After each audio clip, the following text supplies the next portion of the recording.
What is going on, Duckers? And thank you for tuning into this episode of the Decoy live stream podcast, the whatever we're calling it, because I'm having trouble getting the chat to display correctly, but hopefully we can figure this out. I mean, it's just broken, so good to see there's like a lot of you guys here. Even though it's not a lot, it seems like chat's pretty good. Let's see, okay, yeah, I feel like the emojis are there, so I'm glad to see everybody's here. Everybody's talking about the Super Bowl, the Bad Bunny thing. Honestly, I had some tabs opened up to talk about it, but honestly, I just don't care enough about writing this up. I honestly just don't care enough about Bad Bunny and the Super Bowl. Like, obviously, I watch NFL football because I'm a Rams fan, but it's just, I don't know, man. Like, I just don't care about, I just don't care about that stuff. Like, the drama around him only speaking Spanish. It was a terrible Super Bowl overall. It was boring. It was a terrible halftime show of what I've seen it because I had family that watched it. I mean, I don't really want to talk about it anymore. It sucks. It all sucked, man. Yeah, we're all on the same page. I'm sure we could have talked about it more, but it's like, what am I gonna put input on it? Like, oh, look at the clips from the sideline. Everybody in the stands didn't seem to care. You couldn't really see it unless you watch it on TV. It's whatever. Good to see maybe Sunshine and also Bite Deity. The mods are here. I think Asobi is probably on the other platforms, but I mean, yeah, we're just hanging out. I kind of feel like at 400 people here live, so I mean,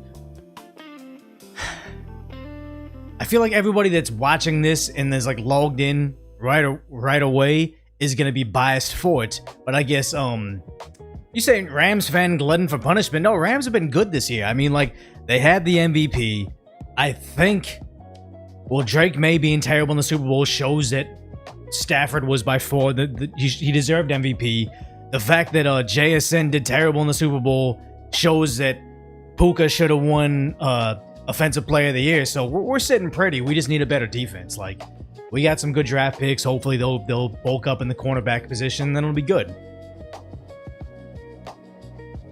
So, Jays, I see the super chat. I do talk about it. Just know I've talked about it multiple times. You guys are kind of annoying like that, where I say my channels are not large enough where I can talk about whatever. Like, you see Candace and you see Tucker. They're able to talk about a certain country. If I even mention it somewhere near the beginning of a video, I get nuked from orbit. You won't see me in your feed for a week, and that's just the rule. I found out, if you can look on Decoy Voice, I covered something about it in one of the thumbnails. I may have even revised it to try to revive the video. It just didn't do well, and all of a sudden, all my videos didn't do well after it. So everybody knows what I'm talking about. I don't go too hard. I'm actually not the biggest conspiracy theorist when it comes to that. I kind of feel like everybody thinks, oh, Trump is implicated. I'm like, no, if Trump is implicated, they would have brought it up during Biden's administration when they had the House, the Senate, they had the Supreme Court, they had the executive branch. I don't think it implicates them. I think it implicates other people, but I'll always talk about it on the back end. My videos can't feature it, but it can be in the background where we can address it. The idea that people keep on demanding that makes me feel like they're bad actors. They're just people saying, let's get him to admit he's a part of the cabal or something. It's like, it's ridiculous. Everybody should know the amount of censorship most YouTubers have to undergo. I play the game. I'm able to talk about stuff that you normally can't. And you've seen it. Like, what is it? I think a lot of people here that have been around for a while, they know that I talked about certain tunnels. Like, I was even debunking the conspiracy theory. I'm going Mike Tyson here. Conspiracy theory about the tunnels in New York City. I got nuked from orbit. You can see in the analytics, I'm like up, I'm down, I'm up and down. I do a video about the tunnels, even saying, hey, the conspiracy isn't the conspiracy theory. Here's why everybody on Twitter is freaking out for nothing. My view still fucking fell out of orbit, so you know what it is, man. I'm glad I'm your favorite BTS member. The Korean pop group, I like them, but I've been to one of their concerts, and it was fun. It was like I've been to with my nieces. I've taken them to Taylor Swift. I've taken them to Olivia Rodrigo and one other singer or whatever. But maybe I'm biased, but BTS was by far like the best performance on stage. I like them, but I didn't even realize, like when I made my Instagram account, I couldn't just be Decoy. Decoy voice was even taken on Instagram. You can see it actually down there. It's Decoy BTS. It was just God, there it is. Decoy BTS. My motor skills are terrible. Not because of K-pop group. It was just Decoy behind the scenes so you can see what's going on in my real life. But yeah, it just makes me Decoy. Shane asking, where's Cheddar at for real? He's laying the sunbeam over in the other room. I don't have enough electricity in my household to keep him in one spot for even the 3 hours I do. So, I mean, he's been saved. And maybe Sunshine says YouTube doesn't like... I wouldn't even say right-leaning. I'd say of all the platforms before Elon took over X, YouTube was probably the most tolerant of the difference of opinions. Like Facebook, Instagram, TikTok would nuke you from orbit. I would say they don't like it when you talk about certain no-no things. They have hard rules from Alphabet down to Google to YouTube. You have to stay behind the pace car that is the mainstream media. So I remember Tim Pool even broke it down on one video and it actually became like just kind of my mantra of, you can't, if the mainstream media isn't saying it, you can't say it yet. So 6 feet to stop the spread, everybody kind of knew it was BS, like they just made that shit up, but you couldn't say it. You couldn't call out the absurdity of going to the supermarket and seeing arrows on the ground and being like, oh, if I walk right on this aisle and left on that aisle, I won't catch the cove. Like, it'd just be regarded stuff like that. But once they later on, the mainstream media said, oh yeah, the CDC or the WHO, whatever organization decided the 6 feet and the arrows and stuff, they said, we just made that shit up. Once they said it, you could say it. I could still talk about it, but I would have to allude to it. I couldn't directly say it. The same thing about election interference or something, like you said it during the election or said it during the Biden administration, channel gets nuked from orbit. You say it now, it's fine because the mainstream media has admitted it, and it's very sad. You play the game, though. You play the game.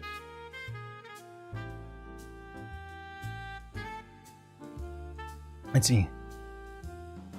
How many people freaked out because the government said they should be scared? And that's basically the left in a nutshell now. There can be objectively more deaths. Let's just say like BLM.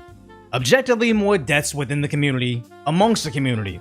But if they just highlight one death with a Minneapolis street copper, all of a sudden they're freaking out. We're being hunted, this is happening, or whatever. It's like, yeah, you guys conveniently ignored the gang violence in Chicago that occurs every single day, every weekend, like clockwork.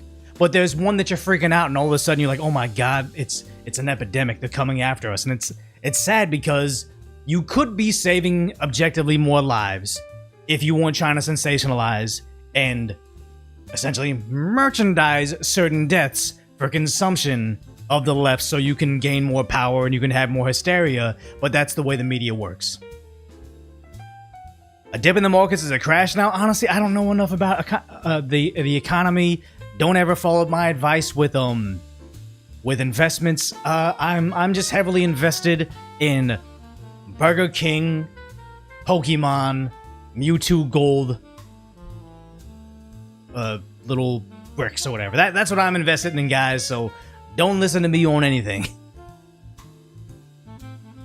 Dow hit 50k the other day, the first time ever. Here's the thing is, that might as well be in Chinese. The Dow hitting 50k for the first... I don't know what that means. If you guys are cheering that on, I'd be like, yo, the Dow hit 50k. If you guys are freaking out saying, oh my god, the Dow's at 50k, I would equally not know how to feel about it, so I'm not going to give advice on it.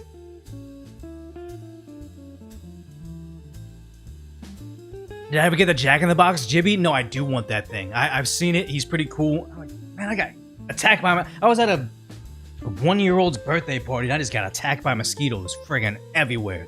But no, I want that Jack in the Box thing. I kind of feel like I don't live near Jack in the Box and I haven't really craved it at all. Like, I don't know, maybe I just crave McDonald's if I want garbage food. That's about it.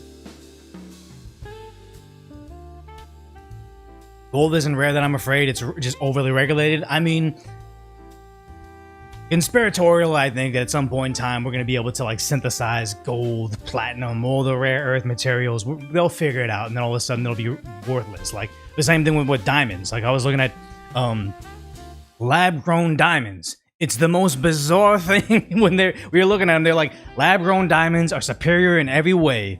You can make them clearer, you can make them A or B or whatever. All they don't have is this weird flaw that real diamonds have. And I'm like, wait, so the blood diamonds that are more suffering cost more to be worse, but you can look at it and be like, yeah, this is a little more flawed than the lab-grown one. But at least I know some poor kids suffered while finding it. Like, it is the most grim industry ever. Yeah, most diamonds bought are industrial diamonds. I don't even know. Triple antibiotic ointment, Neosporin's good for bites, and CeraVe anti-itch cream also helps itching go away. It was on my knuckles though. Like, I remember I got a bite kind of near my elbow, so I put a jacket on in the kind of heat, and then I was getting them on my knuckles, and then apparently those are the worst ones because you're constantly moving your hands and doing stuff. So I'm just gonna suffer. What I was trying to say is, my favorite thing with the mosquito bites is I found this mosquito out thing where it's like a little suction cup you can put on a bite as soon as you get it, and it actually helps it because it just like maybe it isolates the venom, the poison, the whatever's in there. I don't know. What's the worst investment? I'm losing it on the chat right now. You bought your wife a moissanite ring. She had so many comments. Don't know what that is, but I mean, it seems like it's a what is the other diamond? It's like yellow or something. I've heard different things where it's like, now that lab-grown diamonds are a thing, it's almost like before you'd see a celebrity with a giant rock on their finger, like, oh my god, you're so wealthy. And now that lab-grown diamonds are so nice, if you have an overly obnoxiously large ring, it's just assumed it's a lab-grown diamond. So it's like, they don't even think it's assumed. They think it's like QZ or whatever. But now we're just talking about, oh, moissanite lab diamond, so that's what it is, yeah. I have not seen the Olympic ceremony, but the first first topic we're covering today is the Olympic riots over ice. Like, how is that a thing over in Italy? I don't know, but you know, that's where we are. Avon skin so soft for mosquitoes? What? I don't yeah. After bites are the best for mosquito bites, relieves all the discomfort and itching. I think that's what you're talking about. It's like this little, I do the cupping therapy, like, can you see? Yeah, I do the cupping therapy. I like it. It's like cupping therapy for a bug bite, and I actually kind of like it. The Italian singer nailed the national anthem? Didn't know that, yeah. Yeah, the Italians are mad that Trump sent ice to the Olympics, which is very, very bizarre. So, you mean to say, America can enforce their borders of who they don't want in their country, but Italy can enforce their border. I mean, we're kind of doing a spoiler right now, but apparently Italy reserves a right to kick out undesirable individuals from their country. But if America does it, it's somehow bad. Yes, Mamma Mia indeed.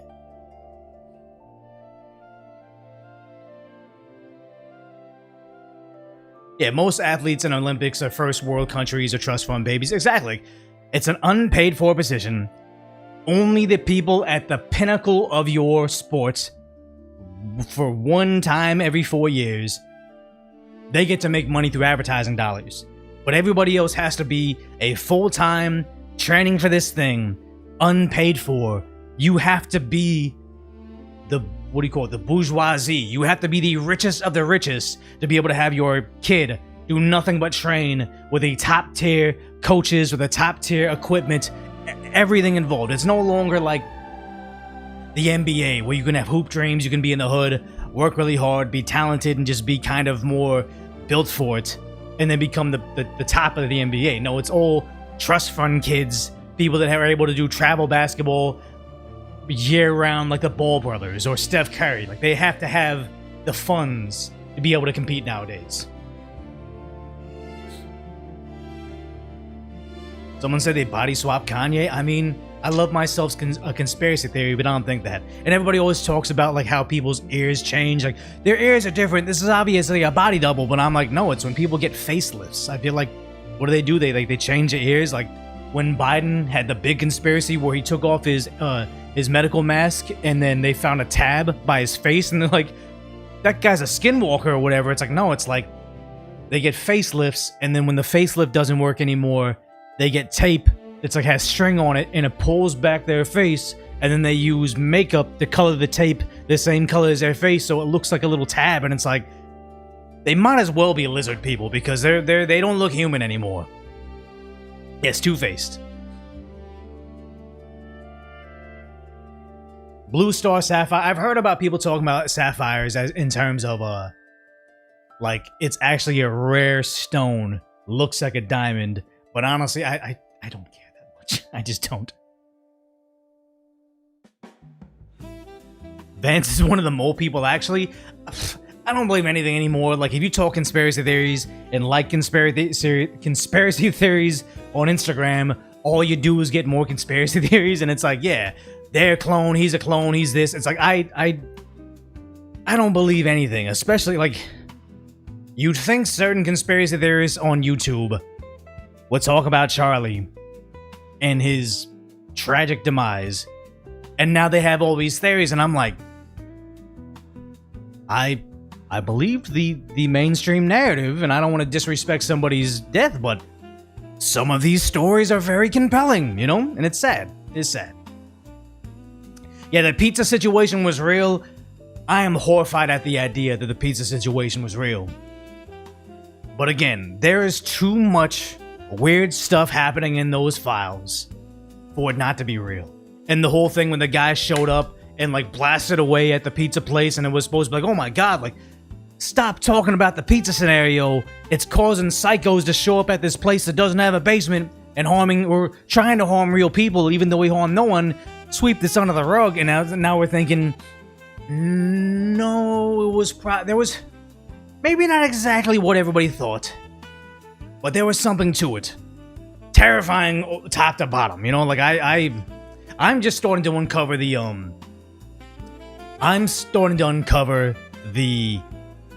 Blucifer stuff. I'm looking into is it the Denver airport, chat? Which one is it? I think it's the Denver airport with Blucifer. I'm starting to look into that, and I'm like, guys, we got some issues now. We got some issues. Denver airport, it's Denver, right? Yeah, it's none of it makes sense, guys. None of it makes sense. Yeah, look into the Denver International Airport and why they think it's like an underground bunker for people to hide in. I don't know. A little strange for sure. I'm sure. So you're saying the airport's a bunker, the whole thing? I'm sure there's batshit insane theories about it. I'm sure there's something about it that the public doesn't know. Somewhere in the middle, right? The horse statue with red eyes. Yeah, go down the rabbit hole. You gotta look into Lucifer, guys. The horse killed the guy that made it? No way. All I know is about in Vegas, there's that hotel. I'm not endorsing a hotel. I just liked it when I visited it. What's the one that's like off the strip? Fontainebleau. Apparently, like, I didn't know that people died while building it, or maybe at least one construction guy died, and they were having issues with, like, the quality of it or something. All this stuff is crazy to me, man. Wait, Blucifer fell on the guy that built it? Yikes. Yeah, no. Nope. I am not about... It's all bad, man. I even feel uncomfortable laughing about it, but here we are, you know? Yeah, why would you even need a giant airport in the middle of... It's not even in Denver, right? Yeah. Where's the parrot? The parrot is... He's hanging out in the Wall of Fame. I got this gold Stormtrooper helmet, which is, of all the things I didn't need that the most. But the way I see it is, on a decoy video, at some point in time, I want to talk about selling out and getting rich. It'll be a joke that I'll add in there. I'm like, hey, guys, like... I won't ever tell you guys when I sell out, but there will be signs. Actually, the joke will be...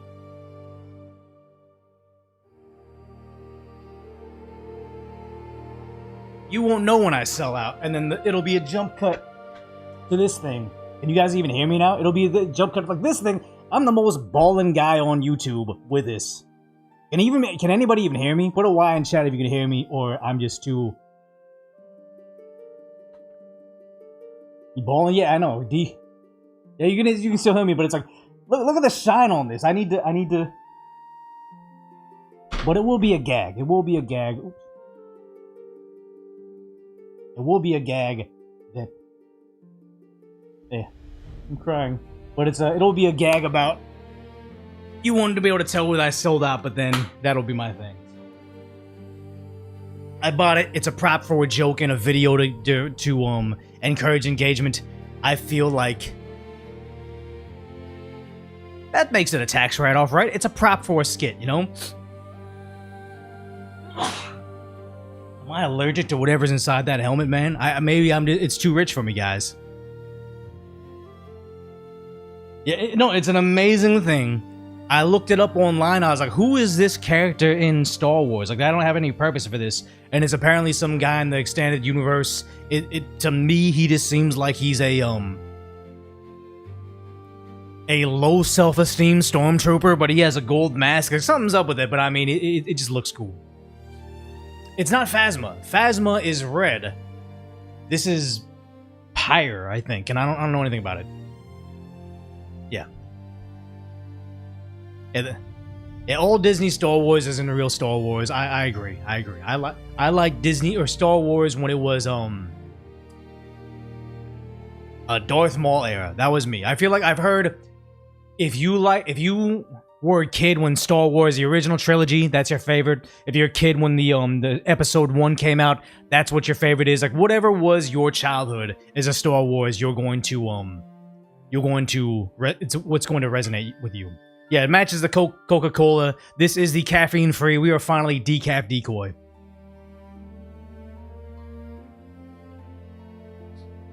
I could buy a mansion and write it off as a backdrop to my live videos. I mean, I'm just starting to learn about taxes, and we may be moving the studio soon. We'll see. But it's like, it's insane that when I was broke, all it is your employer takes the taxes out of your paycheck, and now that you're I think I'm considered an independent contractor. Like YouTube pays me via not residuals, royalties on the videos, and then I think Twitch and all the other ones might do the same thing. So we'll see. No decoy mansion. I feel like if people, all my friends that saw me do YouTube either think I'm poor because like they don't understand you can make money on YouTube or like social media, or they think I'm a multi-millionaire. Neither one of them. I am at the point where I can buy a gold stormtrooper helmet and I won't have to miss a meal. That's the level of wealth I'm at right now, guys. You have the original trilogy on VHS. I think the original trilogy on VHS doesn't even fit on a VHS. Like you get to like halfway in the movie and it's like, okay, swap out your tapes now. Kick does give you a better percentage, but I fear for when Kick stops doing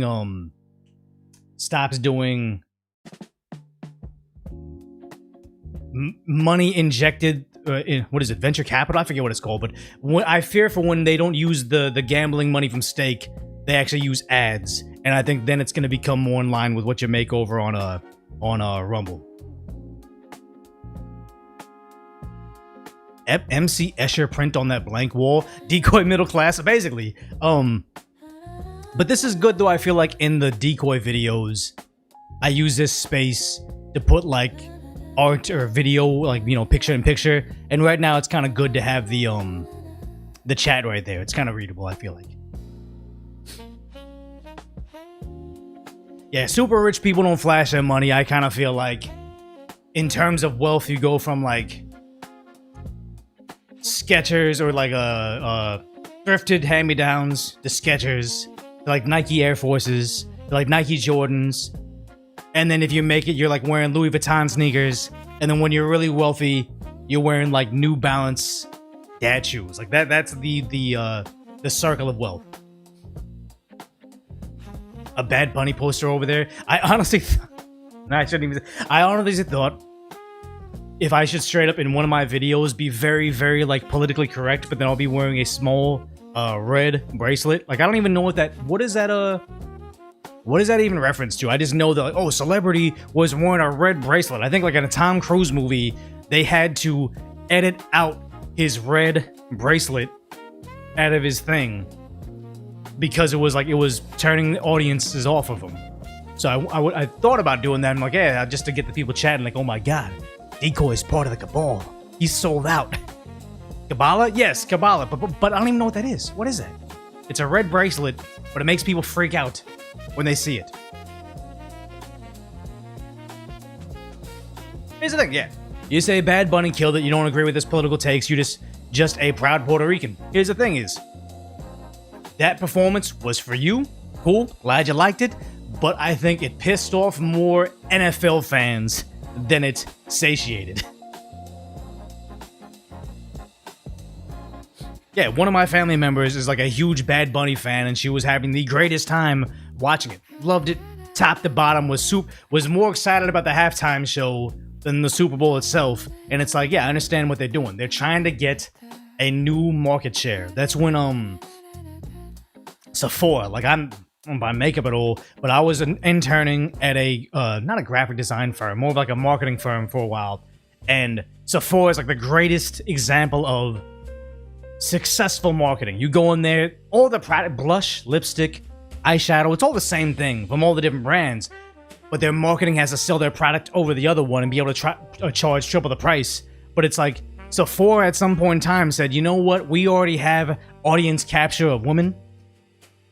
What if we could also sell to men? That's 49% of the population. Let's get that. The same way video gaming says, we got all the nerds, 95% male. What if we started marketing to lonely, angry, feminist types? What if they bought our video games too? It's like, that's not your demographic. They're trying to expand their market share by alienating their existing market share. Budweiser did it by having the one person that didn't understand college football or whatever, and like really made them, like, destroyed the brand of Bud Light. But the same thing, Bad Bunny, them trying to get there. We're trying to expand into a more global audience, not knowing that because his political takes are so, I would say, anti-American. I understand Puerto Rico is a territory, but he simultaneously wants to say, get Americans out of Puerto Rico, even though the American federal taxpayer dollars fund, it's insane. Like, Puerto Rico, there's like 47% of individuals on Puerto Rico on their version of food stamps. The highest state in America, I think, was like 26%, which is disgusting in itself. We should not have a state that has 26% of Americans on food stamps, but you can't say Puerto Rico needs to be a sovereign nation and kick out all non-Puerto Ricans from the Puerto Rico and get America out, when 47% of you guys rely on American federal tax dollars. Like, it's kids protesting homework, always. Yeah, NFL's job is to sell ads, not clothes, cards, or anything else. They gotta go with sponsors, and the sponsors love DEI related stuff. But they can't alienate the product. If nobody watches football, they can't sell ads. They can't sell jerseys. They can't sell merchandise. They can't get people to go to the stadiums. So many times companies get so good at what they do, they start to trying to do something else and hiring senseless people in their corporation to try to expand it and then end up destroying their core business. It's essentially the argument against private equity. We are very good at making delicious sports drink. We're so good at making delicious sports drink. Let's start to put in an advertisement that appeals to the LGBT community. Nothing to do with soda, but let's keep on. It's like, yeah, you guys are good at one thing. Stop changing the game plan late in the game. Yeah, Puerto Rico generates $5 billion in tax revenue, but receives $41 billion in U.S. taxpayer money. Exactly. That's the thing, is everybody keeps on talking about, like, get Greenland, get Canada, whatever. I'm like, I don't mind you taking these other places that are very liberal, but they gotta be like Puerto Rico territories, or they gotta be Hunger Game-esque districts. They don't gotta compete in the Hunger Games. I'm just saying they can be a part of America. They can be a part of the empire. But I don't want them changing the demographics to say, the country was so good, founded on capitalism, we beat everybody else in the race to become the world's largest superpower. Now let's start to become like a socialist nation and then go backwards while China eats our lunch. I don't like that.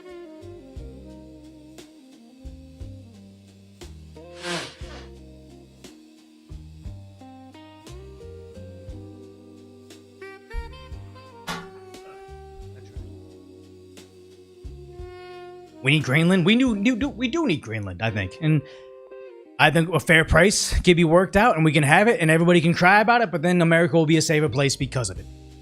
Say no to Ottawa and Quebec? How about we say yes to them? Let the 49% of the conservatives be happy, but don't give them voting rights. You know, let them become a territory, become part of the country, stop letting them have rampant open borders, and just enrich their lives. Take Iceland while we're there. No, but here's the thing: it's like I'm not about the whole like imperialism thing. We just take stuff for the sake of it. But it's like if it's a matter of national security, I'm not trying to say like, oh, WMDs, let's go invade the Middle East. No, I'm saying if in the Western Hemisphere, Venezuela and Greenland can get Russia out of our back door, can keep China out of our backyard, I'm all for it. It's different this way. Yeah, no voting rights, perfect. They can be territories or just military outposts. I don't like the idea of having military bases overseas, doing stuff like that. I think that a lot of the time it makes the locals, what do they call the local? Like just the local citizens not like America. We need to stop doing that. Jesus Christ, thank you for that huge super chat.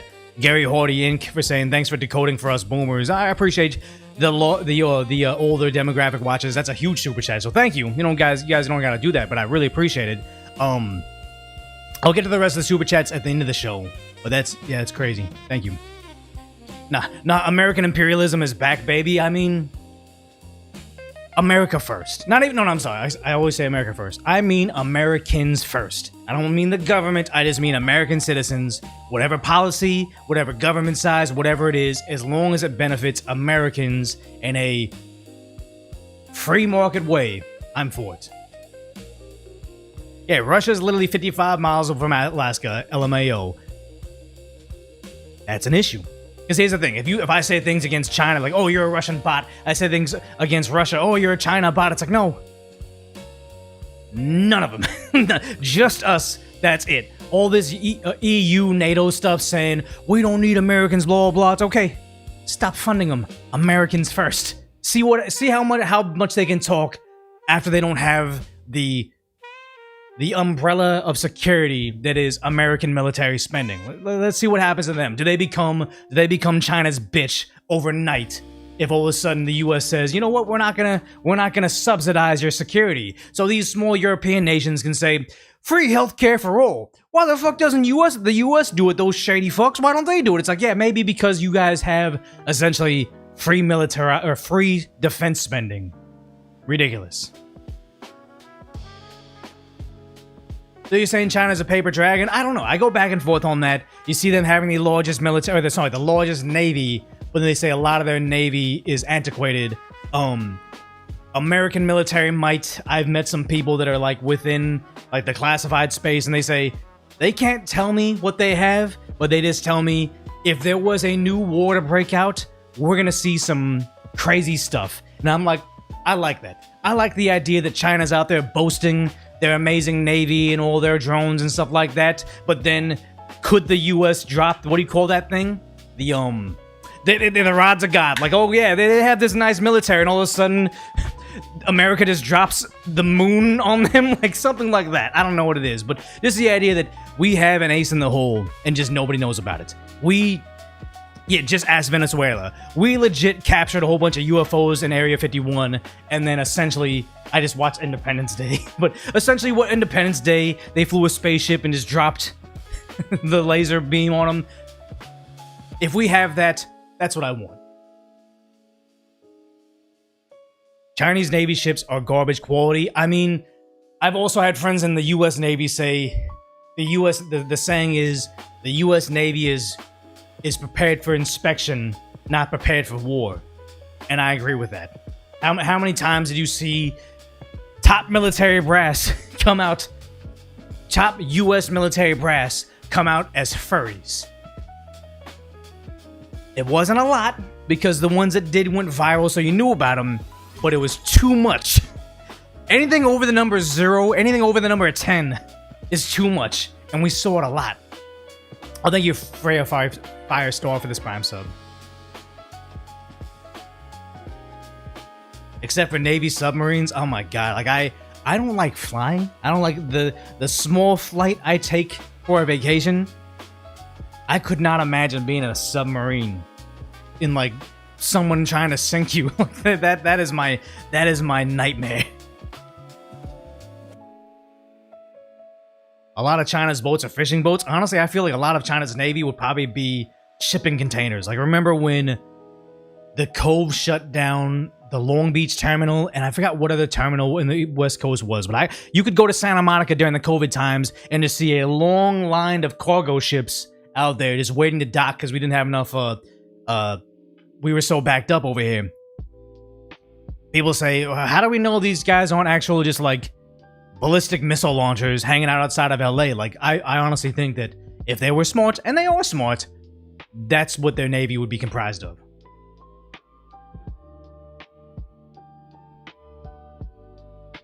So the fishing boats are built to military specs. Kind of scary. They do have a monopoly on the labor market. China, India, just anything that has large populations and abject poverty, they become a hub for capitalist society to essentially, is a word, subjugate them? Like, it's not fair. It's not good. Yeah. Yeah, so submarines terrify you. Get in the submarine, see you in 6 months. Maybe. Maybe. And then what are they called? Nuclear submarines. So can't they just be underwater and floating around in perpetuity? Like, they don't need anything to be under there? Subjugate? Is it the right word? I don't know, man. Here's the things. I'm not a... Go Knicks, by the way. What do the Knicks have? I'm not even really watching the NBA. I feel like the product has kind of gotten bad. I was a huge Celtics fan. Still am. I just not a fan of being preached at while I watch sports ball. But what do the Knicks got, man? The Knicks got cool merch. I'll say that. I have a neighbor, huge Knicks fan. I always see cool like MF Doom Knicks collaborations, Mitchell and S Knicks stuff, and the Celtics just have that ugly Clover logo, that ugly guy sitting there doing this. Like, it's never cool wearing a Celtics jacket. Yeah, nuclear is a fuel source. They still need to resurface for a resupply. But that's just one less thing they need to do. Which is crazy, the idea that we're so afraid of nuclear power, and yet we've had an entirely nuclear navy. And to my understanding, we haven't had like a catastrophic meltdown ever since we got to like the 10th generation of this power. Not a Lakers fan. Lakers are terrible. Lakers are garbage. I lived in LA for too long. The only thing worse than the Lakers are Laker fans. Lakers lose, they riot. Lakers win, they riot. Lakers celebrate Kobe's last game, they beat each other up. Like, what, at that one Lakers celebration, I remember two guys won Kobe Bryant jerseys. One of them was picking up a bird scooter, and those bird scooters are like 50 pounds. I'm exaggerating, maybe 30 pounds, but large metal objects, and beating another Kobe fan, another Laker fan to the ground. It's like, this is a celebration, and you guys are mauling each other. Lakers fans, you guys are animals. NBA, yeah, not basketball anymore. I don't like college ball either. It's very defensive. Pass, switch, pass, switch, take a three, contested, pass, rebound, switch. Like, it's not fun. I like LA Fitness 40-year-old guys with bad knees basketball, because that is like watching when my nephew was in, not T-ball, the level above it. They play baseball, and no matter what, every form of contact might be an in-the-park home run, because everybody's terrible at the sport. LA Fitness, everybody's bad. That's more exciting. It's a wild card. Every now and then you got a really good basketball player, and you see some amazing highlight reels in real life. That's my genre of sports. It wasn't machine pitch. It was where, like, the kid tries to throw the ball, and if he can't do it enough, then they give him a T. I forget what it's called. As a prior submariner, there are many safeguards in place. More worried about the hydraulics on board than the reactor. So yeah, the power is good. It's like, could you sink? Could you fall to the bottom of the ocean? And can anybody save you in the event that happens? No. Terrifying. Hockey's the only real sport. I went to the Ducks game. You could see the little Ducks mask I got from their season opener. It was cool. I used to play hockey At one point in time, you were almost guaranteed a fight per game. I had no idea the new version of NHL hockey is like a fight maybe 1 in every 4 games. I was fully anticipating seeing a fight and very upset when it became, it was a close game, the Ducks won, but nobody was trying to throw hands. I was disappointed, guys.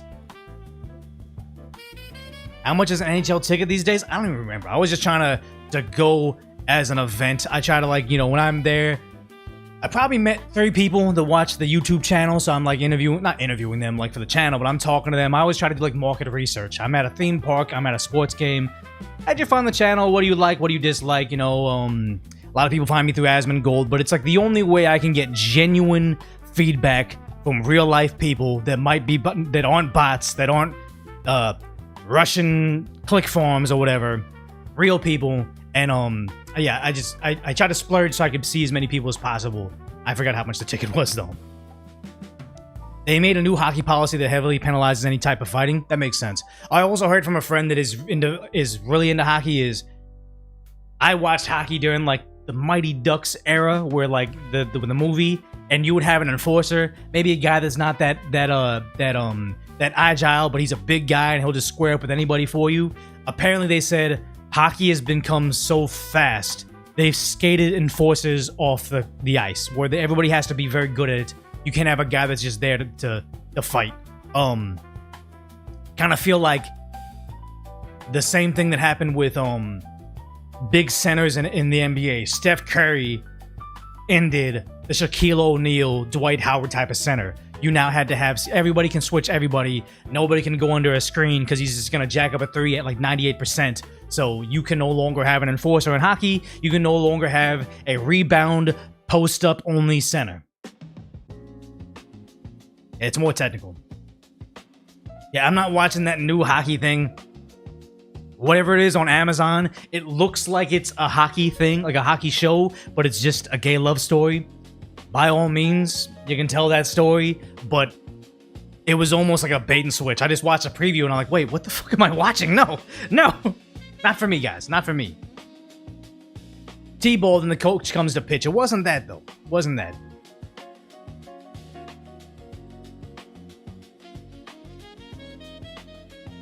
You say Shaq would kill everybody in the NBA because no one would be able to stop him, but I think they would run him off the court.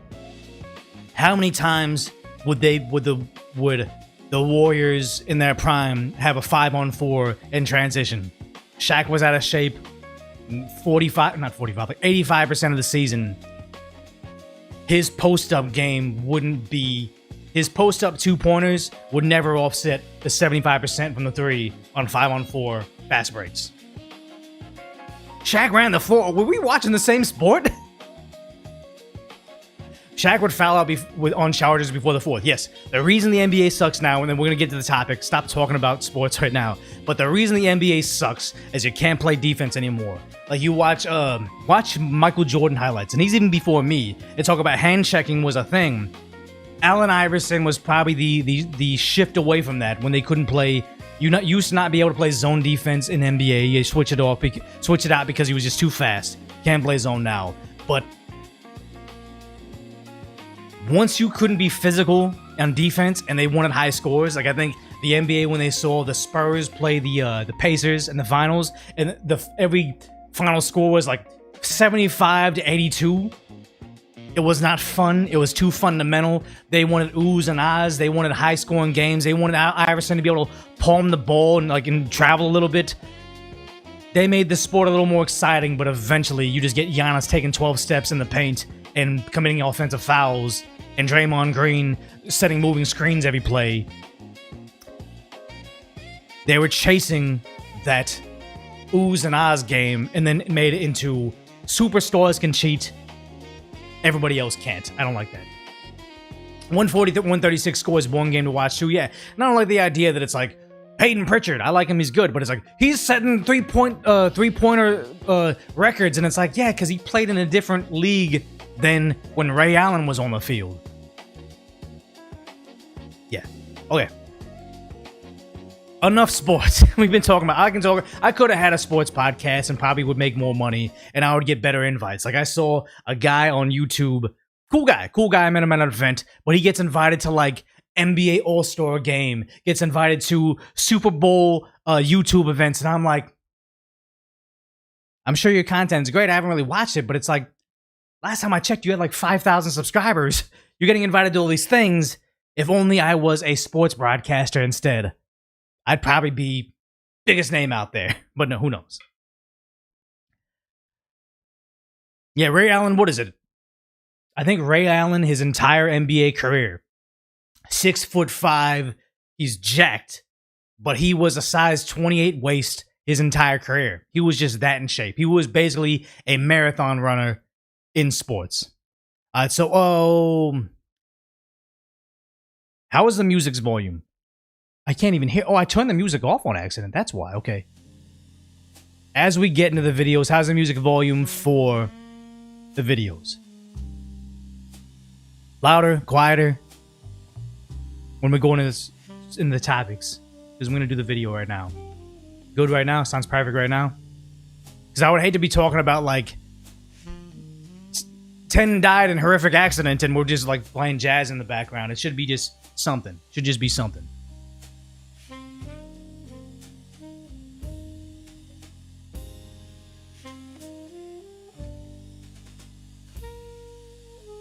You good? All right.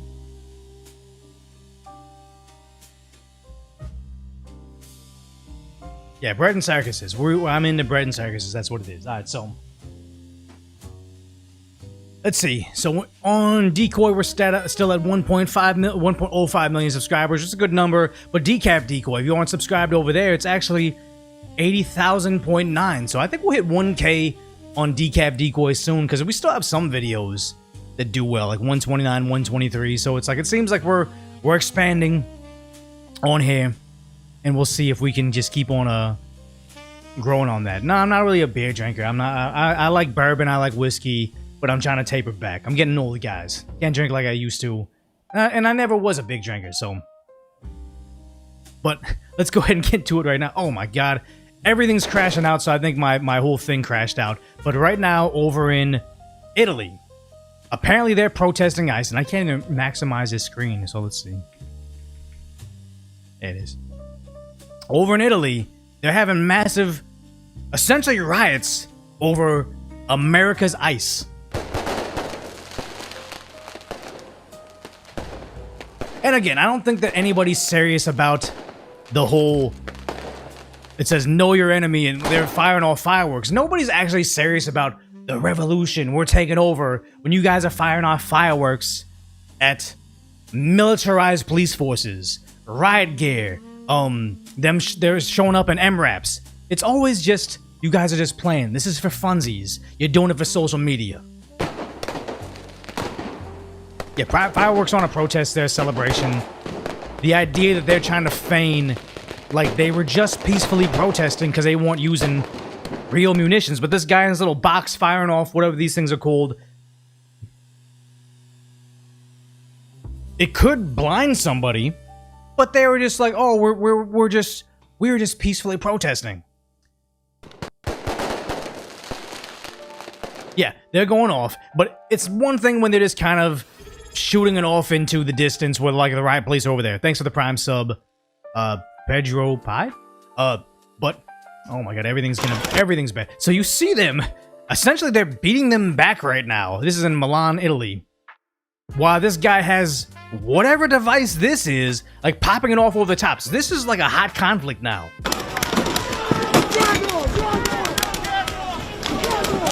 And I think that's that same sign before. So this was a rapid escalation from know your enemy to having, what is this guy? Yeah, it could end somebody, yeah.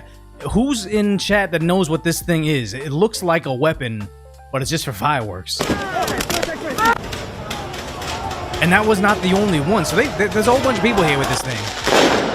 Know your enemy. Why are they protesting Italy? We'll get into it in a moment. But they're protesting ICE. It's a Roman candle. They're protesting ICE in Italy because of the Olympics.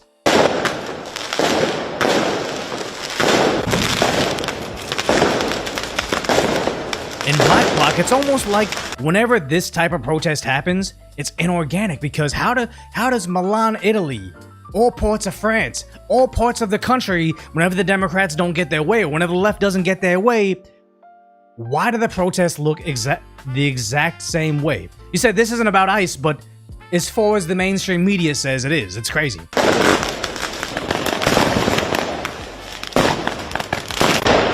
Coming to a city near you. And should these police officers here decide to take this seriously and say, you know what, we're not doing this for funsies anymore. You can't take over large parts of the city. We have the single greatest opportunity for the city to make tax revenue with the Olympics in town right now. It's time for you guys to stop. At any given time, if the mayor or the governor or whatever you call it in Italy decided no more, we don't care if we get public backlash for the aggressive quelling of protests, it would end that instant. Black bloc doing black bloc things. Yeah, exactly. It's the same thing everywhere. And they realize because some of these law enforcement agencies decided that this is okay, they're gonna keep doing it because they think they get their way, but they never really do. You think most of these guys aren't Italian? I wouldn't be surprised, but we wouldn't know as they're wearing black bloc. The same thing they've worn in almost every major protest in America. So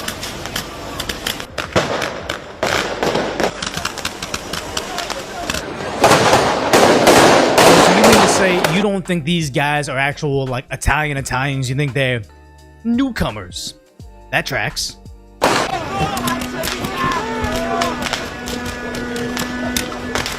Here's the thing, you don't want to see them turn live rounds on this, but at some point in time that might happen, and that would be terrifying that they could have quelled these protests earlier. They could have jailed everybody involved here for a decade, and it wouldn't get to the point where they gotta escalate significantly, and I'm kind of scared for that.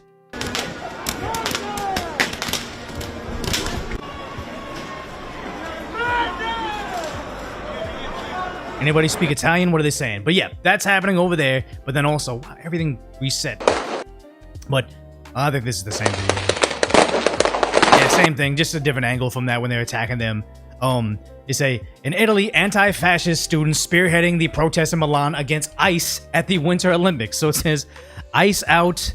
Nah, these look like Italian kids. I mean, maybe these aren't the same individuals wearing black bloc attacking them. You speak Italian? What are they saying?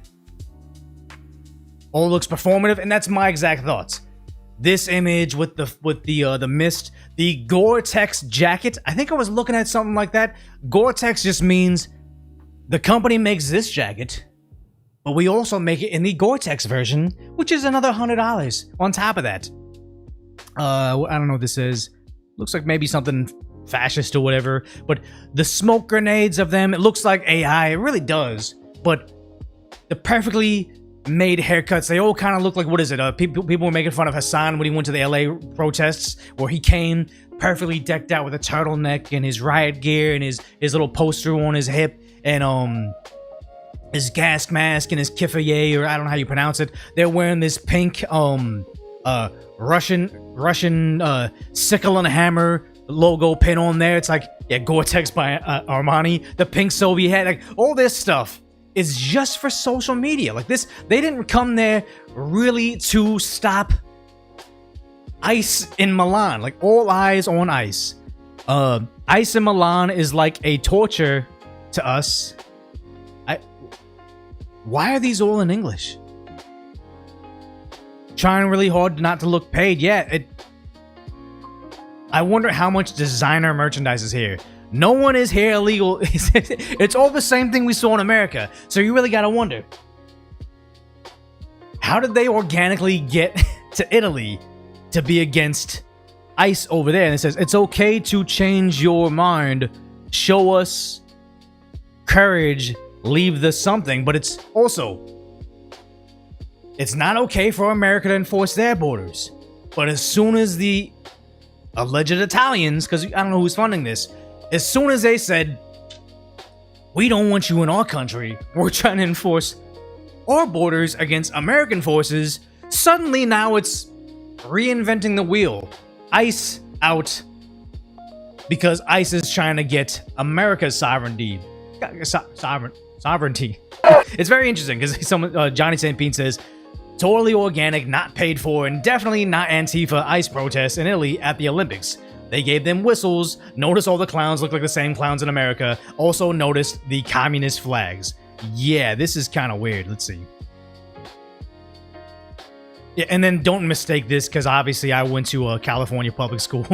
6/2/26. That's not July. I'm sorry, July. That's not June 6/2. That is February 6th, 2026. Everybody else does smallest to largest denomination of time, so it goes day, month, year. Why is it month, day, year here? I don't know. Here, why is it not month, day, year here? Good God, I can't speak English.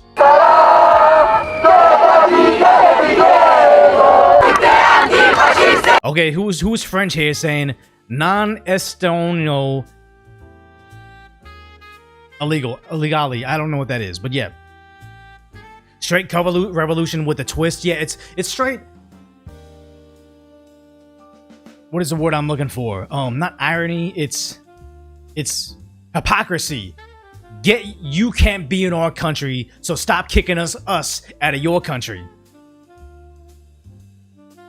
Nobody. But okay, wait.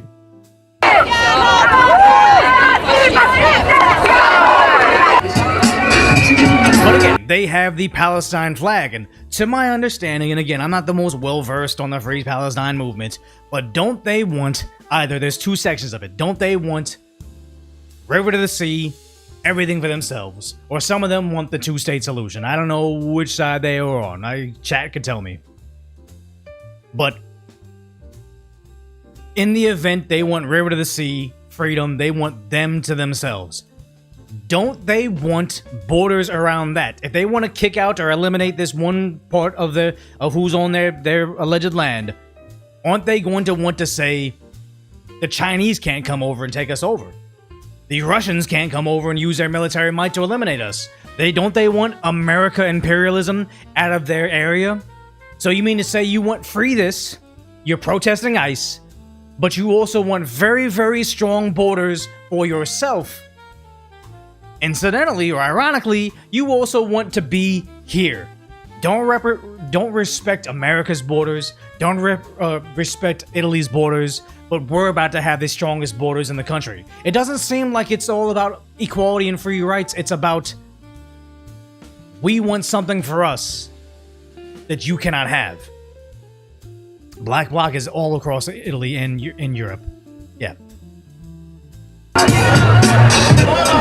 legal F-ICE. Let's see. They're blowing whistles. ICE out of my home. Support for Minnesota. Support for immigrants. That's how you know. That is how you know this is a paid-for protest.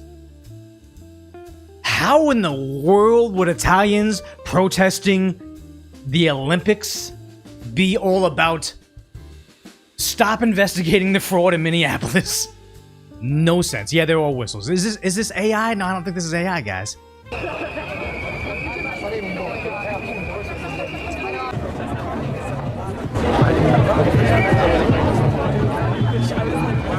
I thought that this was a good opportunity to show that the rest of the world is not okay with what's happening in Minnesota, and that most of America is pro-mass deportations. Most of America is outraged at the idea of all this rampant fraud occurring all across the country. Just because there's a small subset of Americans that are willing to protest, and within their circles they think they're the majority. No, most America is for this. How are we having this organically pop up over in Italy in English? Yeah, it's not okay to just acquiesce and go with the status quo, but to say there's something wrong that's happening and to speak out. How does it feel? And I would probably venture to guess she knows less than the average Minneapolis protester who knows very little. They think that Renee Good looked like the image they posted, and she was just trying to drive home after driving her kid home and got blasted in the face. They think Pretty was this buff, yoked dude that worked as a nurse, currently as a nurse at the VA. For I forgot what the position is. They probably think he was handsome with the veneer image and all that. And he was just rescuing a woman from ICE. They think that. That's why they're out there in the streets. They know very little about it because the mainstream media has fooled them. She is 100% German influenced by university. That would kind of make sense then. Yeah, globalism. That's people keep on talking about globalism because it's whenever there's a conflict somewhere in the world, it's everywhere simultaneously. And I experienced that in LA. I think it was Romania or maybe somewhere else. Somebody got bombed in the Middle East, and then outside LAX at the 405, people waving their flag were marching down. They were marching down Sepulveda. They marched onto the 405 freeway and stopped everybody from traveling. Why do I have to miss my flight because some other country got bombed by a country that America also doesn't like? Doesn't make sense. Same thing with Roe v. Well, Roe v. Wade is an American thing, but they blocked the 101 when Roe v. Wade was overturned, giving the decision back to the state, which California was going to support it. And then the Free Palestine protests, like everything. If something happens overseas, we see it over in America. Why is that a thing? The triangle is crumbling. It's paid panic. Yeah, I really feel like it's paid panic. Like this, I don't speak Italian. I can't read Italian, but all these messages in English.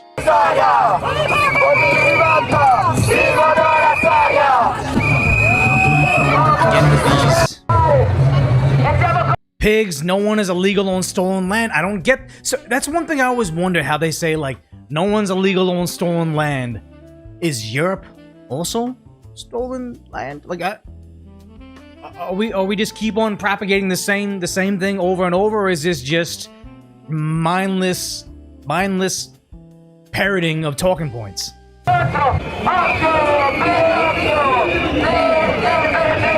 Somebody paid this.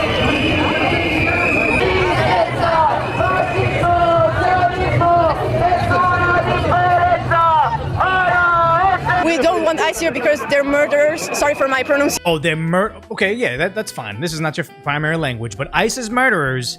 You don't know it well enough. I really hope that they push her. They probably on it, the ORM News. But she says ICE is murderers because the TV said so. Where they're murderers and they killed a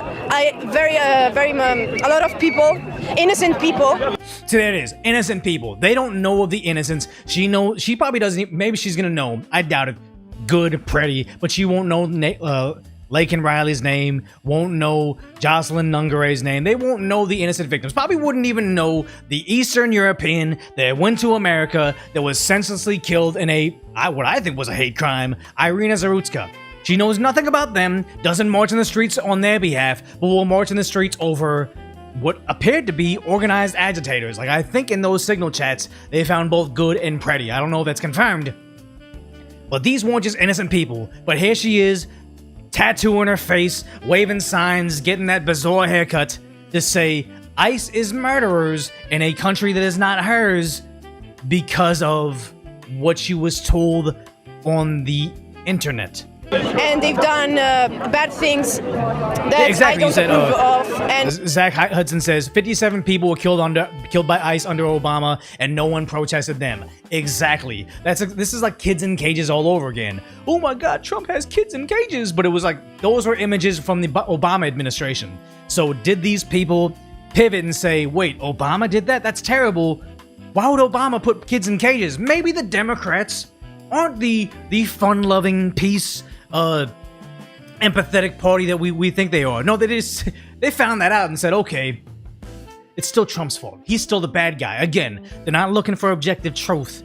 They're just trying to get to a conclusion and finding the evidence that supports a conclusion. We don't approve of, and we don't want them here, even just for the Olympics. We don't want them here in general because they're awful people and we hate awful people. They're awful people. We hate awful people. They're the bad guys. We've labeled them bad guys. Now we need to find the evidence that gets us there, because we're the good guys, right? There's some random music playing, but yeah. All eyes on ICE. They got some random image. No one's illegal. Let's see. We are.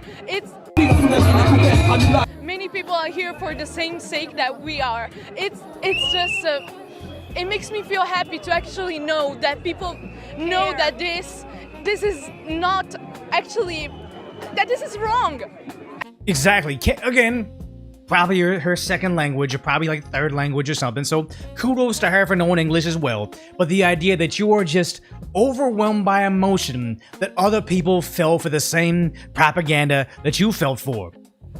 Again, knows none of the names of the people that died under the Obama administration. Knows none of the names of the actual victims in America that were innocent, that weren't a part of signal chats, that weren't blocking or stalking or driving their vehicles into ICE agents. They know none of those people, but they know we are the good guys because ICE out. It's just beautiful to see that. It's beautiful. This is beautiful, guys. So when you look it up, Olympics protest, it almost seems like it's an afterthought. Like AP News, Italian police fire tear gas as protesters clash near Winter Olympics hockey venue. Nothing about ICE. Clash breaks out as Italians protest Winter Olympics in Milan. It almost seems like they're burying the lead, right? Because I clicked the Hill article. It didn't seem to have much about it. Again, I don't really trust the AP, especially when it's covering something internationally. I feel like I would probably be equally as misinformed as this girl about Italian politics and Italian current events as she would be misinformed about American events. Because if our only lens into another language's current events is through the eyes of the liberal media, I almost think whatever they tell me, just automatically assume the inverse. Yeah, apparently they forgot about the 1930s. Exactly. But the AP says Italian police fires tear gas. But they say they tried to access the highway near the Winter Olympics venue on Saturday. A brief confrontation came at the end of the peaceful march by thousands of against the environmental impact of the games and the presence of U.S. agents in Italy. So here we go. This is downplaying it. This does not look like peaceful protest. Like, where's that guy with the box of fireworks he was firing? Or where is them squaring off where this guy's using this stick to fire off things while they're beating him back with sticks? You saw this video. The AP saw this video. But when they write their article about it, it says, brief confrontation at the end of peaceful march. Protesters protesting peacefully protesting protesters. March thousands against the environmental impact of the games. So never mind all the fireworks, like whenever there's the Dodgers win a World Series, there's the 4th of July, or even New Year's. The air in Los Angeles is horrendous AQI because all the firework air is just poisoning us, essentially. They're protesting the environmental impact by firing off smoke in the air indiscriminately. But no, this is peaceful protesters, but also ... the presence of US agents in Italy. It almost seems like when they interviewed people on the street, top to bottom, they were angry about ICE. But AP almost sees it as an afterthought. Police held off the violent demonstrators who appeared to be trying to reach the Sant'Eulalia? I'm terrible at English. I'm not going to try to speak Italian. Olympic ice hockey rink after the skirmish. The larger peaceful protests, including the families with kids and students. Again, the same exact playbook as the left in America. Black bloc using fireworks to fire at the riot police to feign they're peaceful when they actually could potentially end them. And then bringing in kids and students. Doing the same thing in America, hiding behind the kids because all they want is their, quote, flashpoint moment. I think after Good lost her life tragically, they talked about we need to make flashpoint moments because then nobody really cares about ICE stuff, but you can rally together some Antifa in fucking Italy of all places to be against ICE because they say they're killing innocent people. They created the flashpoint moment. Now they can rally behind it. Freddie lost his life. He was carrying at these events. He was carrying while he attacked the ICE officers. Another flashpoint moment. Now they're clearing out classrooms, sending them off in the street. We can talk about it a little bit later in the video, but they're bringing kids to these protests because they want the ultimate flashpoint moment. Small student, innocent kid, harmed at protest because they were fighting evildoers, evil ICE, murdering innocents, and then they went after this kid. This is all premeditated, and it's disgusting because it demands human sacrifice. And now they're going from human sacrifice from people with no life direction other than being a professional paid-for agitator, essentially, to innocent student got brainwashed by their liberal teachers, brainwashed by the liberal media, brainwashed by all these people on the television saying, you know, fight ICE, or brainwashed by their favorite celebrities and athletes, put on the front lines to fight for peace and justice, and they will pay the ultimate sacrifice for the Democrats to remain in power. It's disgusting. Yeah, by Didi saying, won't somebody think of the kids? They keep on bringing them in harm's way, and it's disgusting. They say earlier a group of mass protesters set off smoke bombs and firework crackers on a bridge overlooking the construction site. A half mile from the Olympic Village, so that's a non-factor. It's a half mile away. They tried to stop it. The demonstration coincided with J.D. Vance's visit to Milan as head of the American delegation, attended the opening ceremony. So they're against ICE and Customs Enforcement, or Immigration and Customs Enforcement, ICE. They focus on cross-border crimes, but they send their officers overseas events like the Olympics to assist with security. So it's nothing new. It is nothing new with what America does when we send people over there. They're just part of our security details. But because it's a hot-button issue, it's really looking like somebody paid for this to happen because it's too close to what happens in America. But the more disgusting part of the Olympics and why nobody watches it is the fact that all these Olympic athletes are essentially parroting these talking points, which they think, I'm doing the just thing. I'm saying the PR-approved statement against ICE because that's the way the media wants us. But they don't know they're incidentally sending these kids to the front line. Well, they will hopefully not end up like Good or Pretty. Obviously, my parents being immigrants, this one definitely hits pretty close to home. And I think in moments like these, it is really important for us to unite and kind of stand up for one another. Again, 0 words for Laken Riley. 0 words for Jocelyn Nungaray. This is just the PR-approved moment, a PR-approved package for her to go to say on TV.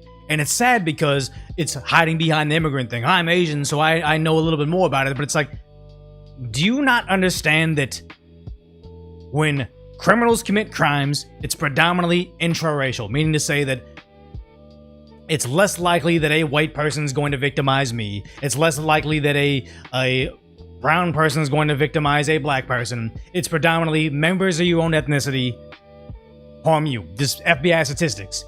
To say we don't want to send away the criminal element of the Asian population. Oh, we're immigrants, you need to protect us. ICE is being evil. It's like, yeah, I've seen some ICE arrests from the DHS of like all the criminals they're arresting. These Asian guys they're deporting are oftentimes PDFs. They're terrible people. They're traffickers. They're drug or human traffickers. They're drug traffickers. They are domestic attackers.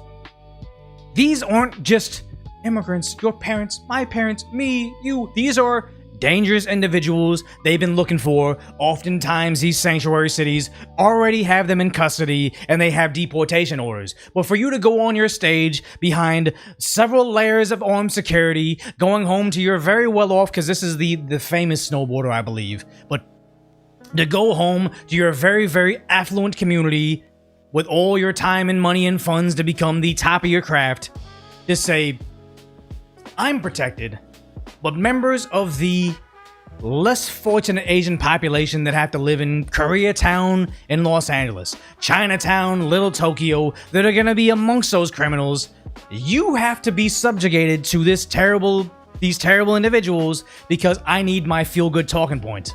All that's going on, and I think that I'm really proud to represent the United States. The U.S. has given my family and I so much opportunity, but I also think that I'm grateful, but here's why I'm not. We are allowed to voice our opinions on what's going on, and I think that we need to lead with love and compassion. Love and compassion for Pretty and Good. Love and compassion for the criminals they're trying to get rid, the ICE is trying to get rid of. No love, no compassion, no even acknowledgement of actual victims. It's disgusting. And and I would love to see some more of that. I would love to see you get up there and say, we need to get rid of these career criminals, people that we've had in custody at multiple times. Under the Biden administration, I forget the guy, we shouldn't even know his name. The guy that ended Laken Riley. Didn't they have him in custody at the border? Didn't they have him in custody in New York City? Didn't they have him in custody where he ultimately went? Like, this was someone that we knew was going to be a problem to our most vulnerable people. A nurse going on a jog. Where is the compassion? You don't have it because you don't actually have virtues or values. You have talking points because you want to say the right things. And the sad part is, it's not the only one. Like, who is this person? Amber Glenn. I actually don't even know this person. It's been a hard time for the community overall under this administration. It isn't the first time that we've had to come together as a community and try and fight for our human rights. What are the human rights that you're not getting? It's like they say due process. No due process in, no due process out. Unfortunately. The human rights part about this is they have the option to self-deport. Get $2,600 now? Get things arranged, get time between now and then to go. And it's not even the main thing ICE wants. Like, obviously, there's a lot of people that just want mass deportations, every single last one of them, top to bottom.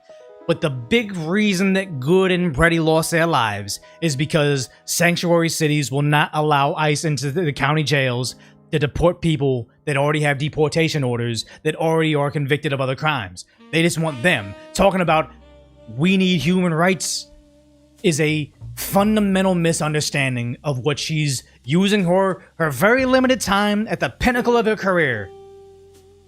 She's using that for this. And now, especially, it's not just affecting the queer community, but many other communities. And I think that, again, just like at the anti-ICE riots, they'll have people waving the Free Palestine flag, and every single leftist movement needs to be all-encompassing. It's going to involve everything else. I don't necessarily understand how the LGBT community is impacted by this, but apparently she does. We are able to support each other in a way that we didn't have to before, and because of that, it's... You know what? You're right. What it said, Dist Optimist says, had to make it about her. That's what I kind of have a suspicion of. Immigrant family gets separated and deported. I'm the most impacted by that. Made us a lot stronger. I hope I can use my platform and my voice. I hope I can use my platform. Games. Always with that. I hope I can use my platform. They say that because they say if I don't speak up about this now, somebody's gonna come after me. We're gonna talk about the Amiru situation a little bit later on today, but that's this reoccurring thing that happens over and over. Why don't you use your platform to speak on my behalf? Why would you use your platform to platform somebody I disagree with? It's total control of these people. Once they bend the knee once, they have to bend the knee all the time, or else they will be in fear of, how come Amber spoke up against the LGBT movement, but she didn't speak up against the anti-ICE movement? Is she a bigot? And then she has to deflect every step of the way. She can't just sit down and focus on, what is she, an ice skater? She can't focus on the thing that got her there in the first place. She has to be always catering to the mob because they're terrified. My platform and my voice throughout these games to try and encourage people to stay strong in these hard times. And then here's the thing is, it's not meant to be derogatory. Shut up and dribble. Shut up and skate. It's just, your life is so drastically different from actual Americans living in the hood. I'm sorry, I'm going to make a giant assumption and generalization of you, but if you are at the top of your sport and you are an Olympic ice skater, I don't think you know what it is to be amongst these dangerous individuals in the hood. I think you probably live a very blessed life. I think you probably live yourself around all the greatest resources, the nutritionists, just the idea that most parts of the country, if you want to be an ice skater, you need access to a very, very, like a multi-million-dollar facility, especially to be at this level. You are not someone that's like learning how to ice skate in a wobbly pond that has water on it. You are the top 1% of society trying to tell everybody else, guys, it's not a big deal when Laken Riley gets has what is it, 19 minutes of fighting for her life. I want to feel good. This is about my movement. The LGBT movement's the most impacted by this. I know that a lot of people say you're just an athlete, like stick to your job, shut up about politics, Yes. but politics affect us all. It is something that I will not just be quiet about because it is something that affects us in our everyday lives. It doesn't impact you in the way that impacts the average American. So you say, it impacts me in my gated community. It impacts me when I see social media feeds about me. I need to make this about me, not necessarily, screw your freedoms, essentially.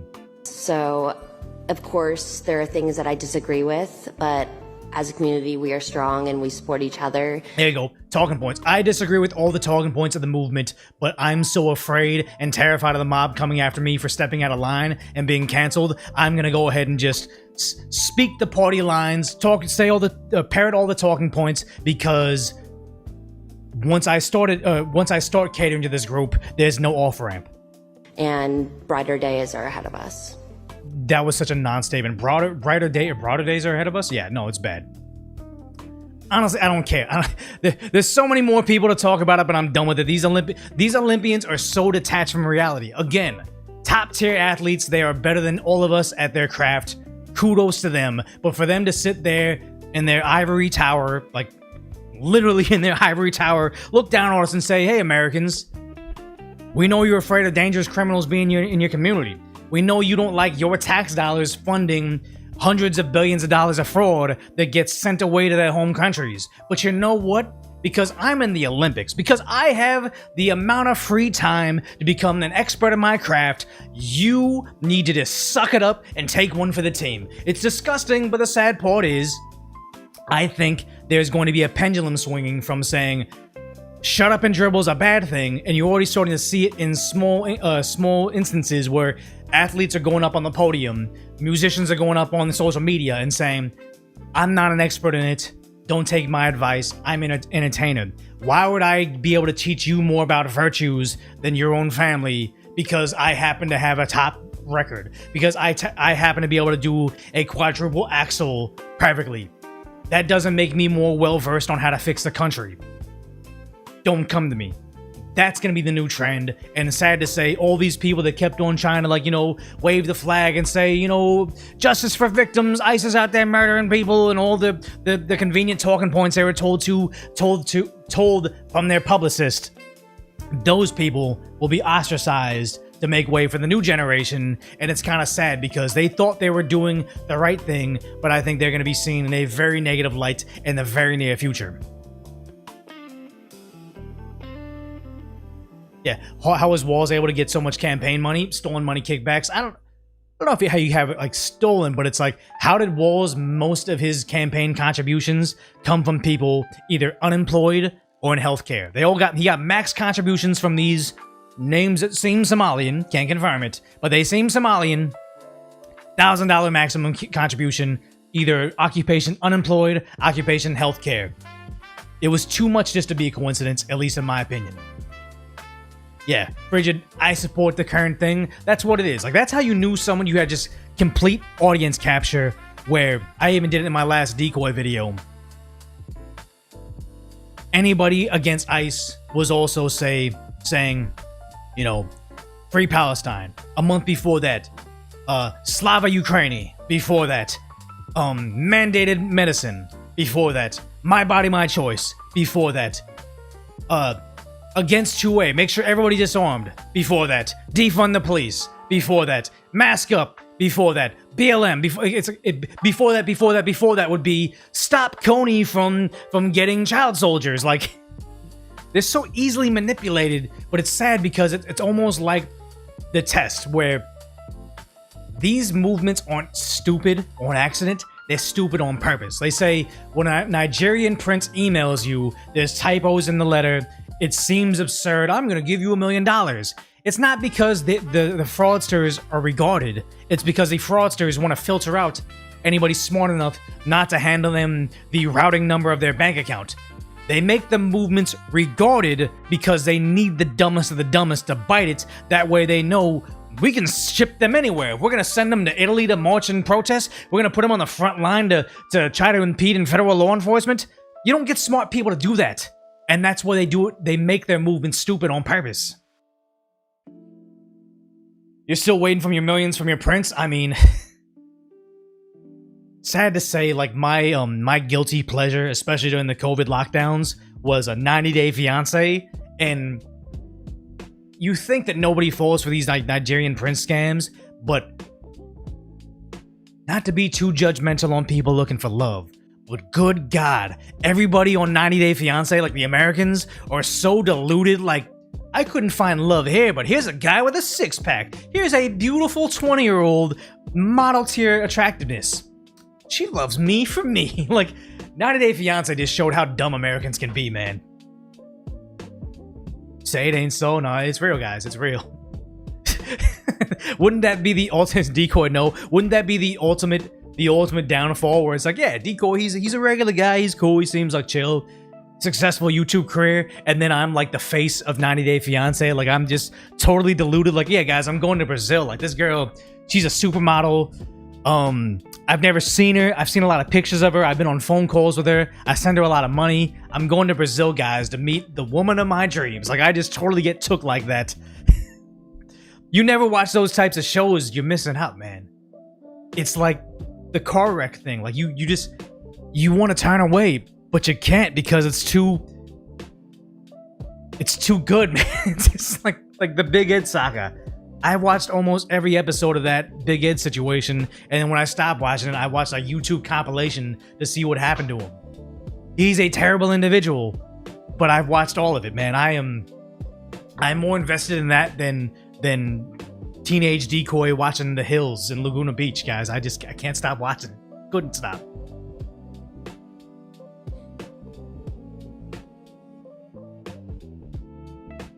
Big Ed was doing that? No, you gotta watch it in small doses. No, man, you marathon it. You marathon it with a pizza. You feel terrible, mind, body, and soul afterwards. Like, you need a shower for the inside. The Hills was pretty good. You know it was fake. I want to go back and watch The Hills now, knowing what I know about Spencer Pratt, and also how fake it was. Like, what was it? What's the famous scene where he's telling Heidi, he's like, you move in with me, you get out of my car. They were arguing, and she gets out of the car and slams the door, and it's like, he was like, yeah, we had to shoot that scene like 3 or 4 times because she lived with him at his parents' house for like months at that point in time. It's like, okay, gotta go back and watch. Lauren versus Heidi was awesome. I mean, it's all fake, but take it as a grown adult male that actually enjoys K-pop. Like, I got one of the K-pop Funkos there for the group that got wrongfully torn apart, man. I actually genuinely listen to that stuff.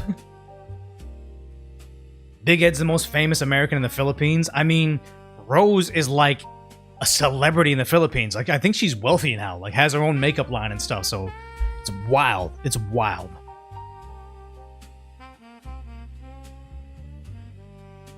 Yeah, it's like, here's the thing. You don't even need to make fun of Ed's appearance to be against him.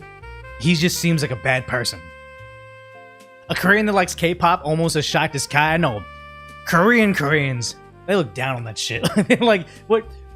That's like the equivalency, I think. Being into Korean pop as an adult is the same way as like being an American adult really into Britney Spears. It's, for the most part, like,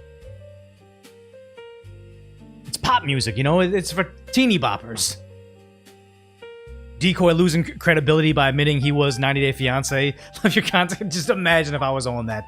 That would be the downfall. That'd be the 40 for 40 Decoy voice. Well, you need to bring Britney back? Yeah, what was the guy? The guy said, leave Britney alone. Yeah, that guy was wrong. I'm thinking Britney needed to be... I think Britney needed to be in that, what do you call it? Where somebody owns your finances and kind of controls you. She was probably better off that way, unfortunately.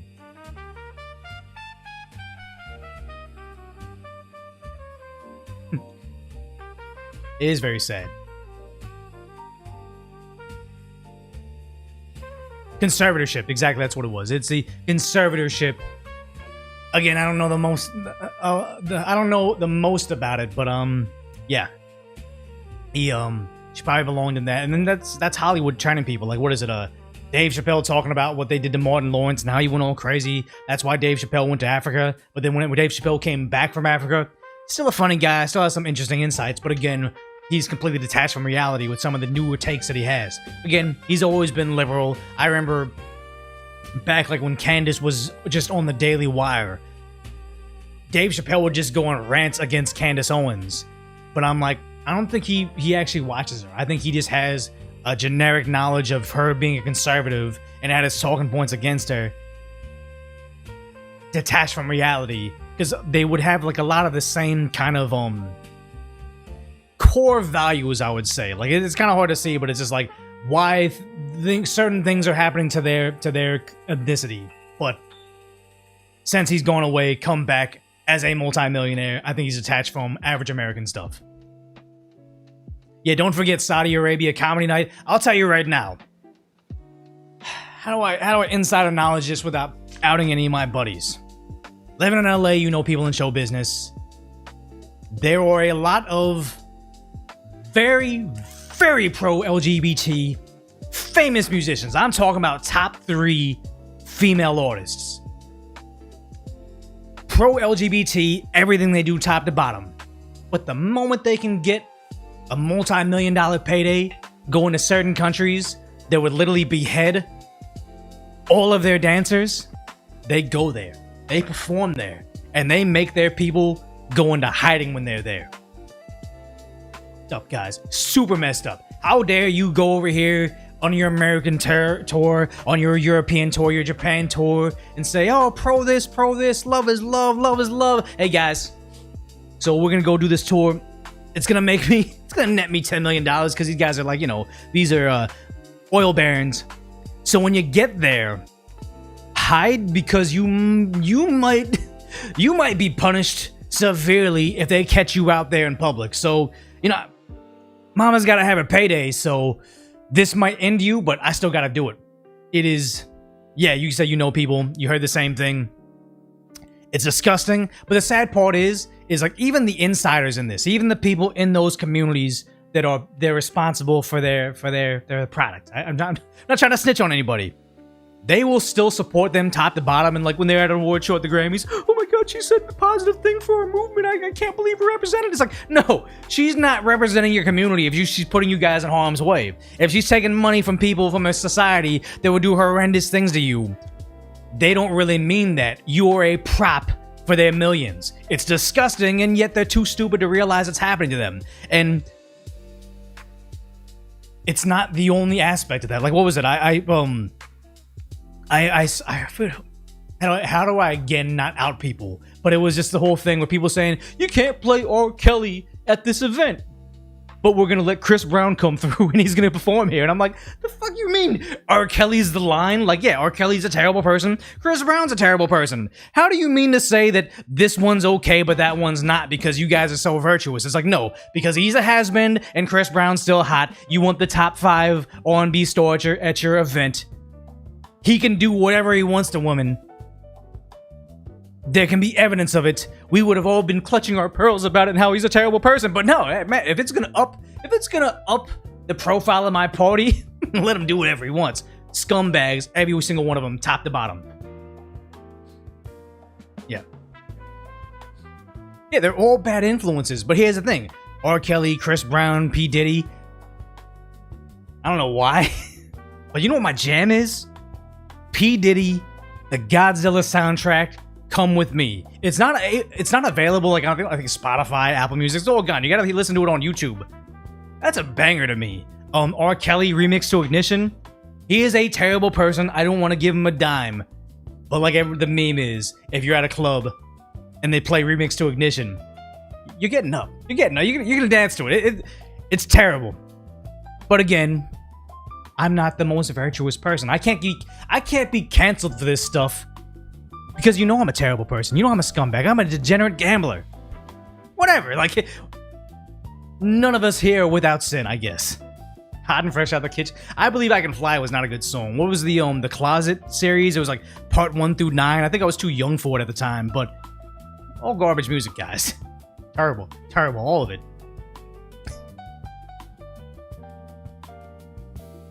My cat was in cahoots with P. Diddy. His name is P. Kitty. Make you wonder how Bobby Lee made it out. I never thought he was funny. No disrespect to him. He's got an amazing career, so good for him. But I never thought. Yeah, and canceled me. Canceled. I think it was big for me in the beginning of my YouTube career, having maybe 100,000 subscribers, maybe even sub 100,000. When people would try to say like, "I can't believe you're saying this. I can't believe you're doing that." I'm like, well, I don't think the way you do. All I can do is speak to me, my personal experience, where I've been. If it's not the same as you, then and you can't watch me because I'm not your clone or I'm not a spokesperson for your emotions, then get the fuck out. Like, all I can be is me. I'm gonna be right. I'm gonna be wrong. Whatever, man. We're chilling. Yeah, he's not funny. I was never a Mad TV guy. Like, what was it? Was his thing Miss Swan, or am I being racist and he wasn't Miss Swan? Whatever. Wasn't a fan of Mad TV. I like SNL in the Tim Meadows era. That was some good SNL. Did I see my cameo in Leaflet's music video? I think if it's the one you're talking about, I didn't even notice me because the guy doesn't look like me. It's just a guy with a bat, and I'm guessing that's me. So yeah, I did see that. Yeah, SNL's done. SNL's been done for a while, but I mean, it was fun. Like what is it? If you were into SNL during the Will Ferrell era, that was some prime television. Everybody, I mean, that was cool. But yeah, so we got to get back, guys. Got to get back into it because Minneapolis, in their effort to fight ICE, has become a lame version of ICE.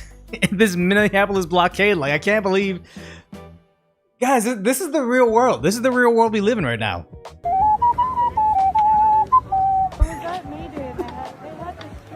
These people are not serious. How is this? I'm sure the people they're trying to keep in the country probably see this and you're like, you know what? Maybe living in abject poverty over in the Middle East is better than this.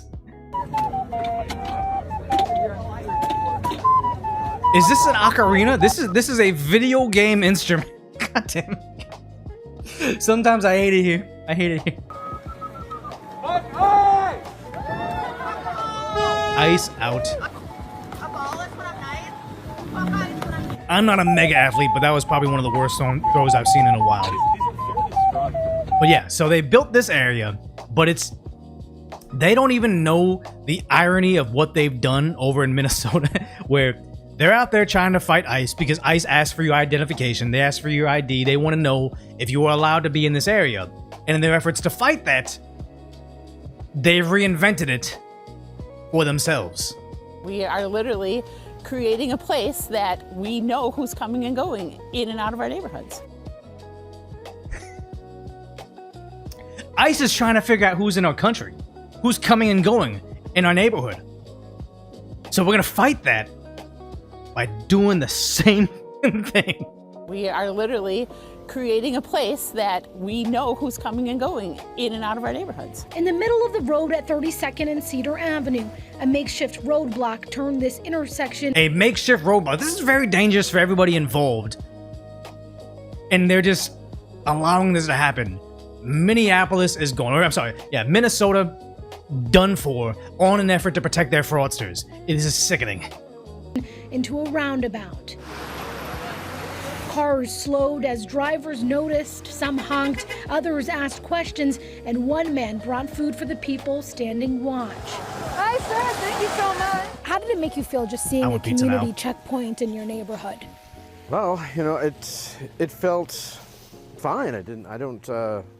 I don't have any trouble with folks helping out. Wade Haynes has been standing at this corner twice a day for one reason: to stand up against. Twice a day? Do you have a job? Do you if you're doing this, I want all your EBT, your welfare, all your benefits need to go away. If you have enough free time to be in this weird ass roundabout in the middle of the city twice a day, you got enough time to be a customer service agent off your laptop. You had enough time to go pull up a shift at Walmart greeting people. You got time to do something more productive with your time other than being the Gestapo for the left. Like, just ICE out of Minneapolis, they have a gas mask, they got an AR, they got handcuffs, they got a grenade launcher, and they got a DHS sticker.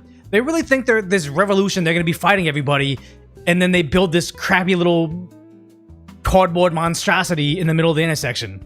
They hate masks, but they wear them. Remember, they demanded you wear the mask for my safety. Now, if you want to wear a mask for your safety because insane leftists will attack your family, well, now that's a problem.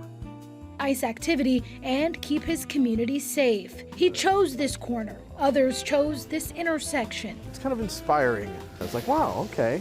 We've got folks out there who are kind of taking care of us, looking out for us. That's good. So if ICE and the police want to take care of you, bad. If these random vigilantes want to take care of you, good. Because the police department, ICE agents, they both have controlling organizations that you can sue them, you can hold them liable if they do something wrong. Both the police and the ICE agents seem to be very ethnically diverse. But this random, self-appointed group of predominantly white individuals, but also insane individuals, they feel safer being in the warm embrace of this ocarina player than law enforcement agents wearing body cams, going through a year, well, hopefully a year of an academy, but training and having a hierarchy of keeping them in check. No, that's bad. Minneapolis police stepped in, clearing the roadblock. Oh, took care. Again, more tax dollars wasted on babysitting unemployed idiots. Restoring flow of traffic. Honestly, I'm kind of sad about it. Still, residents say the roadblock was necessary. We need to keep our neighbors safe, so we will be doing this again. Again, unemployed behavior at its peak. This thing we did, it accomplished nothing. We got to have a little event. Like I saw another, I think it was in LA maybe. They're playing drums. They bring out a tap dancer. They had a trumpet player. They had all the things you would see in a, let's just say daycare. I'm not gonna say anything about mental acuity, but at a daycare, they have all the things that you would see if you're trying to give kids something to do during the summer to keep them out of crime. They did all the same thing. It accomplished nothing, but you know what? We wasted all our tax dollars. We reinvented something that already exists. Let's do that. Let's run it back, guys. Let's run it back one more time. Because yeah, it took them a while. Like Ford Fisher showed us, they actually had a lot to dismantle. And these idiots, with all their the weaponized unemployedness, were doing this. To protect our neighborhood. You guys are the ones who are destroying neighborhoods. You're destroying neighborhoods. Wait, what? Why is this copper set up to cross draw? What? I missed. Okay, whatever. Oh, never mind. Okay. For some reason, I thought that was his piece. That was his less than lethal. Okay, now I take it back. I take it back, guys. Hey, stop pushing people! Oh, stop pushing people! It's my human right to eat this burrito in the middle of the street. Look how much traffic. No, that's never mind. Wait, that's traffic. Look, are they parked or is that traffic? Is this right turn traffic? Look how much of a disruption to people with actual jobs, putting money on the books so you guys can just be adult daycare residents. Stop pushing us out of here. I know you have a job. I know there's actual R victims. There's murder victims. There's actual assaults. There's real stuff these coppers need to be dealing with. Let us play out here. Oh my god. And here's the thing. Here's the one thing. This is just as a person that worked in retail. I hate how these idiots, they steal a shopping cart. They think it's no big deal. Oh, the store has 100 shopping carts. These things can easily be like $100 to $500 a piece. And constantly having to restock them is a huge expenditure on an industry that has maybe a 3% profit margin. If homeless people or idiots like you are constantly stealing shopping carts, it may seem insignificant, but you might be putting your mom and pop shop out of business by constantly stealing these things, or your little group project.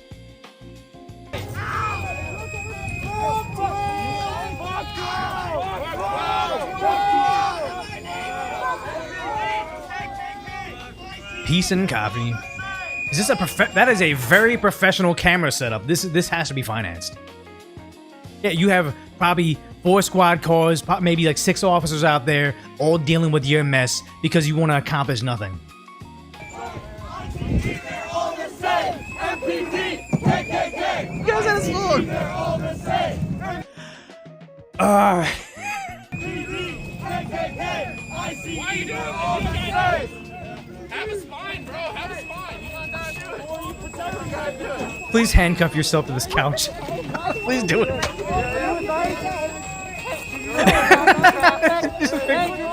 Here's the thing is, actual masculinity, toxic masculinity, they can't stop a single person. Like, it is so ridiculous.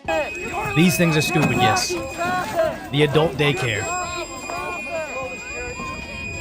And I hope they scrap all this. I hope they scrap all of it.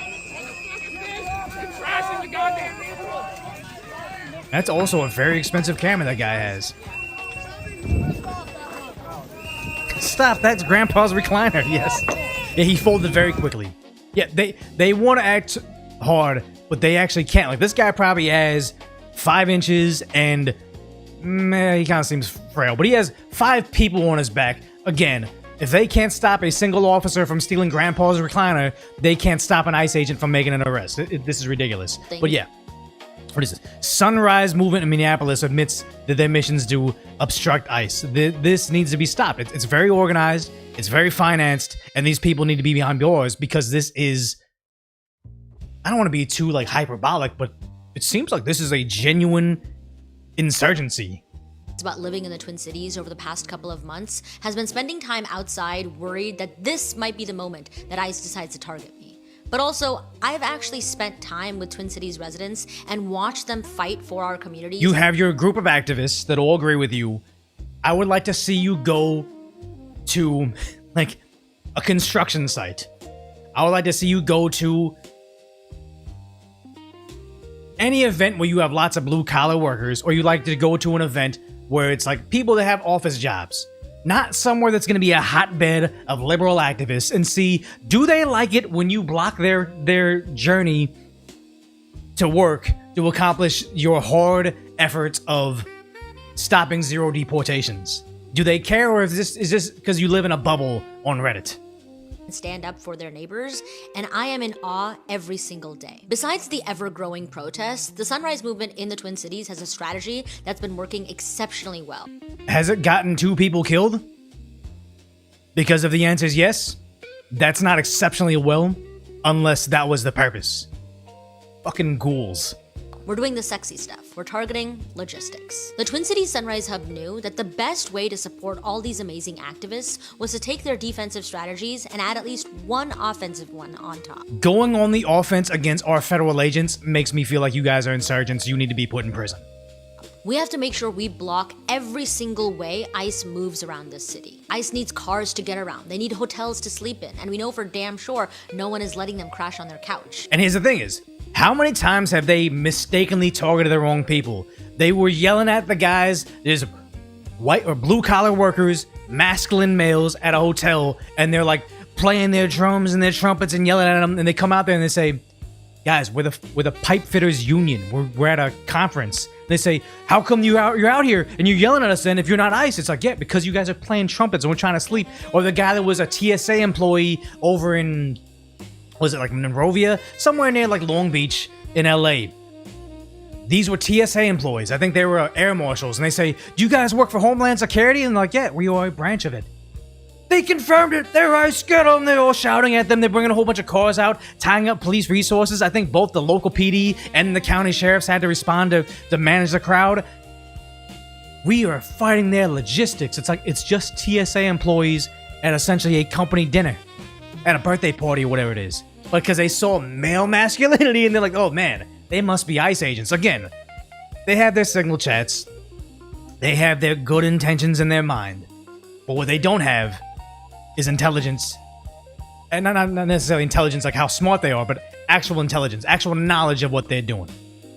So since ICE's actions ramped up last November, Sunrisers have decided to focus on the hotels. Yeah, because we've been bothering so much, they've ramped up their efforts. They've deported more people, they're more successful, 2 of our comrades have lost their lives in horrendous fashion, leaving behind children, leaving behind families, making it just, it's sad. Like, I'm not on the same political side as Good or Pretty, but I don't want them to have lost their life. I want them to live long, happy lives and be productive and find joy. Not the internet brainwashed me so I could just dedicate my life, quit my job, and go out there and just antagonize armed law enforcement to help criminals stay in my community. It's insane that that's the win conditions. Deportations up, our lives down, let's do some more. Let's go on the offensive now. This is terrifying. Figured out where they were staying, and we just started showing up. If you drive around the Twin Cities, you're gonna see veteran and brand new hub members making noise outside of hotels every single night. Has it stopped a single deportation? If the answer is no, why are you doing this? Who's funding you? And why are you not in prison? Ultimately, this strategy is simple, not only because it pisses off ICE, but it starts to get these hotel chains mad. Yeah, it gets hourly workers, people at their jobs. People working hourly having to deal with your nonsense too. I've never worked at a hotel, but I've worked like similar positions, and this helps nobody except for your ego. And eventually, they're gonna have to stop accepting ICE's reservations. The best part about this strategy is that everyone can get involved almost immediately, and it can scale up. We can start targeting rental car companies, gas stations, and other— You guys sound like an insurgent group. You sound like terror. This sounds like a terror group. We need to start targeting hourly workers, our neighbors. So in an effort to protect the criminals that are in the jails that ICE would like to have access to so they can immediately deport, we're gonna start targeting hourly workers, our neighbors. So to stop ICE for asking for papers, please, we're gonna block a street and say papers, please. So instead of having, living wages for people, we're gonna say import all these people, depress wages, make housing costs go up, and then make people that actually have jobs miserable. You don't have enough free time to actually go out there and play the drums at midnight outside the Hilton Hotel? Shame on you for going to work. Businesses in the area. But the real next step isn't to scale up in the Twin Cities, but across the whole country. We don't just want Hilton hotels in Minnesota to stop housing ICE. We want hotel chains across the country to publicly withdraw their support and assert their right to refuse service. Yeah, I'm pretty sure that's illegal. That's like a civil rights violation to say, you have a certain job, we will not serve you here. They're just reinventing essentially racism in a different way because, ironically, they're more diverse as ICE agents than they are in white liberal protesters. For every wide awake demonstration, more and more people become aware that ICE is a menace that doesn't deserve food, shelter, or sleep. My God! Federal employees, you don't deserve food, shelter, and sleep. Literal fraudsters. People that are kids. People that traffic women into slavery. You deserve food, shelter, and sleep, not federal agents. Oh my God. Experience of the past couple of months has shown me that these hotels know we have leverage over them. They don't. And they're going to have to stop enabling Trump and ICE. You're making this up. You're making up the win. We keep on losing. More ICE agents, more deportations, more of us losing our life. Did you hear that, guys? We're winning. This is an offshoot of the participation trophy generation becoming adults because they don't know what it is to work hard, strategize, analyze. Hey, look, yesterday they scored more points because they're running the 4-2-4 offense. We need to start playing long ball. Let's have our tall people up there. Hey, next practice, we're going to run track. We're not even going to run an offense. We're just going to run to get our endurance up. You know what? Our goalie isn't good on their left side, so all we're going to do is just run drills on their left side. We're going to figure out how to be better at free kicks. Work harder because we're analyzing the various ways we're losing the game. Participation trophy says, hey guys, you had fun, you won. That's the participation trophy of this movement. We're losing on the scoreboard. We're losing on the back end. All our people are getting injured. We're winning, guys. Let's get out there. Participation trophy in real life. This is kind of scary. Or they're never getting a moment's peace ever again. So if you're in the Twin Cities, you know exactly what you're doing this weekend. No. But if you're in any city, San Francisco, Chicago, Philly... Here's the ridiculous part about this. I saw Spencer Pratt talk about being mayor of LA, and he says, we don't want ICE in LA. But you know how you don't get ICE in LA? You end up like San Francisco, a sanctuary city, but you never see protests or riots over in San Francisco. I'm just citing Spencer. But because the mayor said, okay, we're going to cooperate with ICE. We're going to allow ICE to operate inside our jailhouses and get rid of dangerous criminals. They no longer have to go to work sites. They no longer have to pull people over and make dangerous arrests in the streets, having Pretty, attacking them with a pistol on his hip, having Good dancing in the street and running her car into an ICE agent. They get them safely and easily when they're already in custody. No ICE incidents in San Francisco. Her saying, we need San Francisco activists, just shows how uneducated she is as to what's really going on out there. She thinks in a liberal city like San Francisco, she has allies, having a fundamental misunderstanding of what her movement does. Having a fundamental misunderstanding of how she's winning in the Twin Cities. Again, this is just a daycare for adults that are useless otherwise. Any city where ICE is terrorizing its residents, find a hotel and get started. Yeah, I think you need to be in prison. They want the country to collapse. It's sad. It's sad because it's not just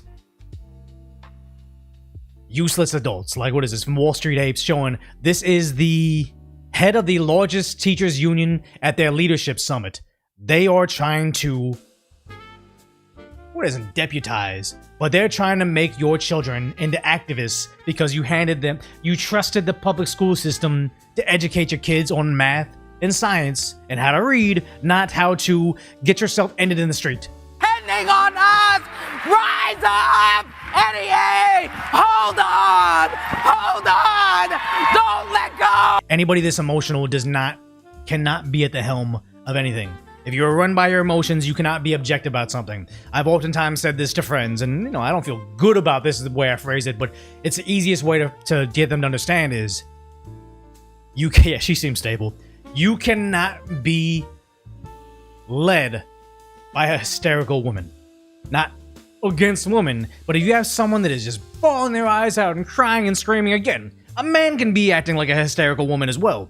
But if you are, the moment someone becomes prototypical hysterical woman, they should not be in the driver's seat, let alone at the helm of your movement, let alone in charge of what your children learn when they go to public school.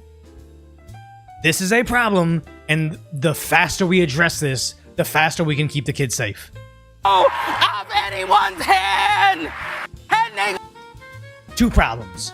Her being at the helm of this teachers union, and also this being met with applause. Screaming and shouting against us, against it. I don't think they also have an understanding of what they're protesting as well.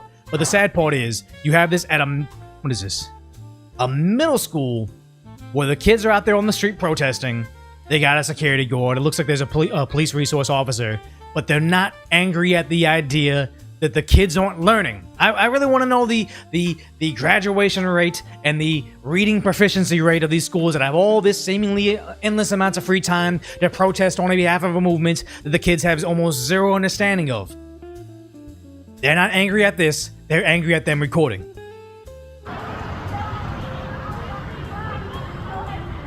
Plenty of teachers watching this.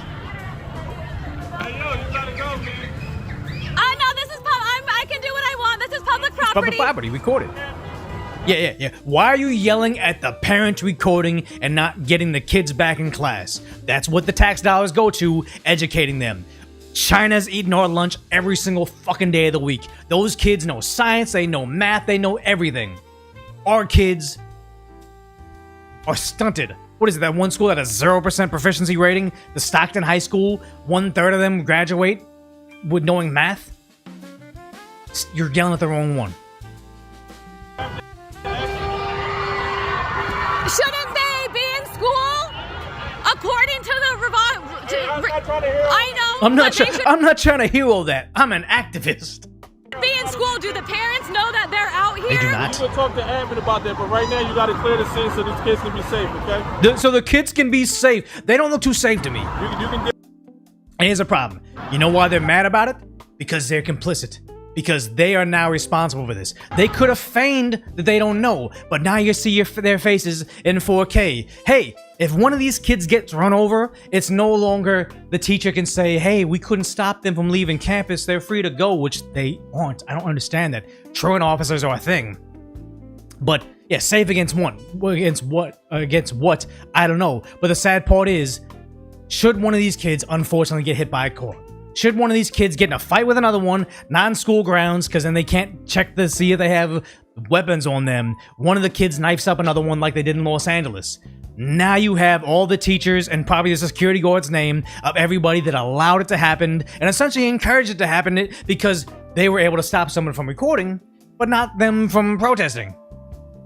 They don't want you recording, not because they don't want the kids out there, because they don't want to be held liable for this, because they obviously are. But sad to say, like Steve shows us over here, I don't know what this is.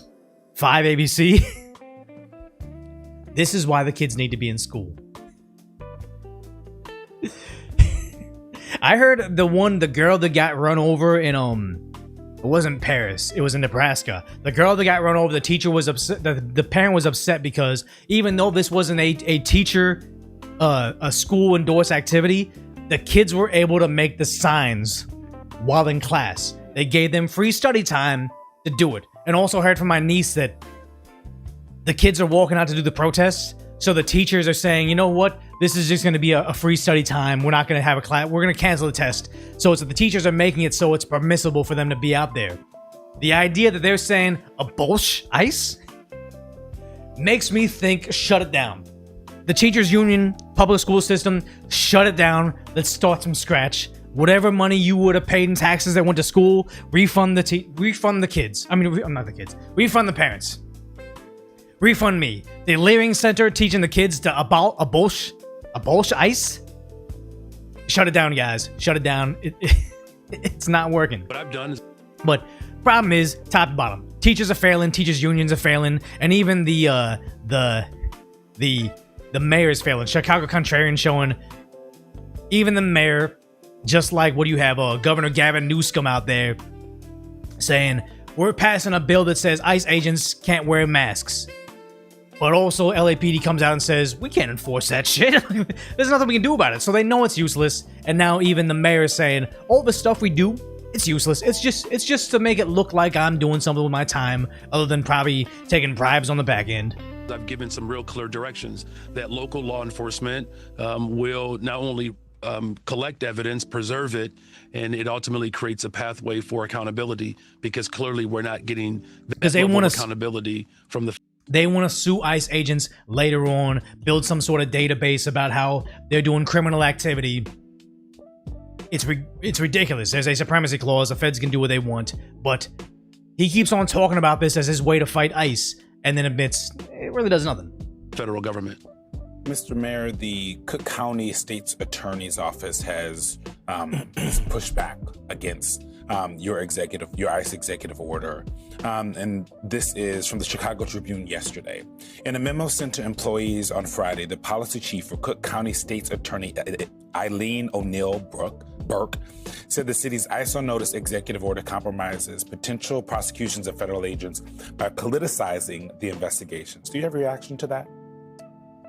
Well, there's nothing, that I'm doing outside of the frame of my executive authority, which is very simple. My executive order does not dictate or determine what the state's attorney is able to do. So it was just in name only.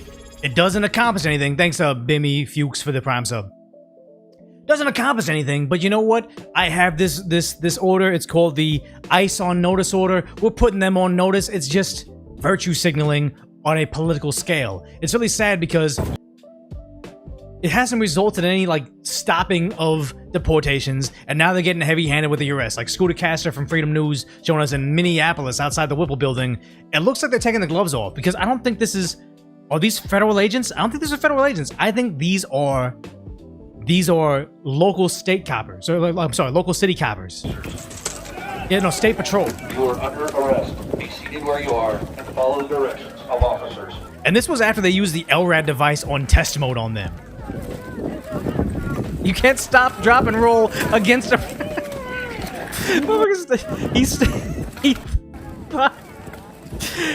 It's oddly effective, though. They're trying to arrest him, and it's working. Leave me alone. Well, all right. You learn something new every day, guys. It kept on rolling, and it kept on working. Leave me alone. Oh, never mind. No, they're still rolling. Arrest her! No, arrest her. I can't. She's rolling. Athena! Athena's here! And all I'm doing is rolling on the ground! All I'm doing is rolling on the ground! Alright, it worked for 30 seconds. Never mind. Roll like the wind. Yeah, mass arrests are occurring. Again, those people are saying, if you're by a hotel, get out there. We got our ICE on notice warning from the mayor. We're winning this war, and yet it just results in mass arrests and federal charges. Like, nothing is changing, and they keep on doing. Guys, slowpoke users rollout. It's messed up. Don't say that. Thank you.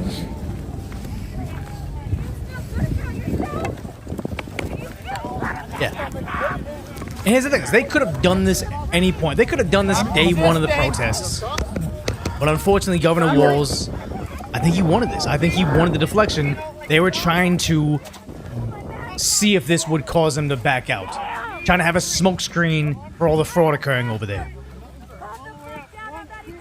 Yeah, imagine, here's the problem. What is it? A PSYOP says, imagine explaining this felony to every employer. Imagine thinking any of these people are going to be applying for jobs at a certain point in time. Unless the federal government gets serious and stops cutting their SNAP benefits, their Medicare, all the things that they get so they can have enough free time to do this, they will not be applying for a regular job. Wearing your expensive headphones at the protest with your N95 makes me assume you're not going to have a job. I think these people aren't worried about what it looks like on their resume. I think they're worried about... I'm not going to be too mean. Never mind. I don't know what that is. That's not He says, I didn't know it was illegal to roll around on the ground. Again, they keep on doing the thing where show the premise, peaceful protesting, commit the crime, get arrested, and then conveniently omit the part of the crime. I was just peacefully protesting and rolling on the ground. Why am I getting arrested? Well, you omitted the part where they say this is no longer a peaceful protest. We're giving you a lawful order to disperse. Now they're crying, I was just rolling on the ground. They'll go on the news, they'll go on social media. I was rolling on the ground while the Gestapo police came out and arrested me. I don't know what that is. That's not I didn't know it was illegal to roll the ground. You guys gotta take a step back. Let us do our job. It's interesting the way they show their rank on their stuff. I've never seen that before. LT, commander, captain, like, this is weird. Back on the curb. No problem. No problem. Get back on the curb. Stay on the curb. You're gonna get arrested too. Oh, sheriffs are Stay there. on the curb. They're sick of this. I told you to get on the curb. I'm telling you to get on the curb. Yeah, mostly peaceful tactical roll. Wait, did they say I have a sign for free hugs for immigrants and that's an offense? I told you to get on the curb. I'm telling you to get on the curb. Step on the pavement. Holding my sign that says free hugs for families, for immigrants. Get on the curb. Free hugs for immigrant families? Is that the sign that we saw walk by? I gotta see it, guys. Free hugs for families. Wait. It actually genuinely said that. I'm telling you to get on the Oh no, maybe that's a different one. We... Is that a threat? I don't know. Okay. curb or you're under arrest. I have the right to see. They're taking my sign, they're taking my mittens. I was here delivering pizza for the protesters. I was here providing them aid. I feel like you're admitting to the crime that you don't know you're admitting. I was just giving them food so they can keep on breaking the law. I wonder if Minneapolis, that qualifies as accomplice. I had no idea that this was happening. I moved to the I had no idea this was happening. I was just bringing pizza to this very thing. side of the curb when they started rushing everyone, and now they're arresting me. I'm a peaceful protester delivering pizza, and they're arresting All I'm doing is tactical rolling and giving you pizza.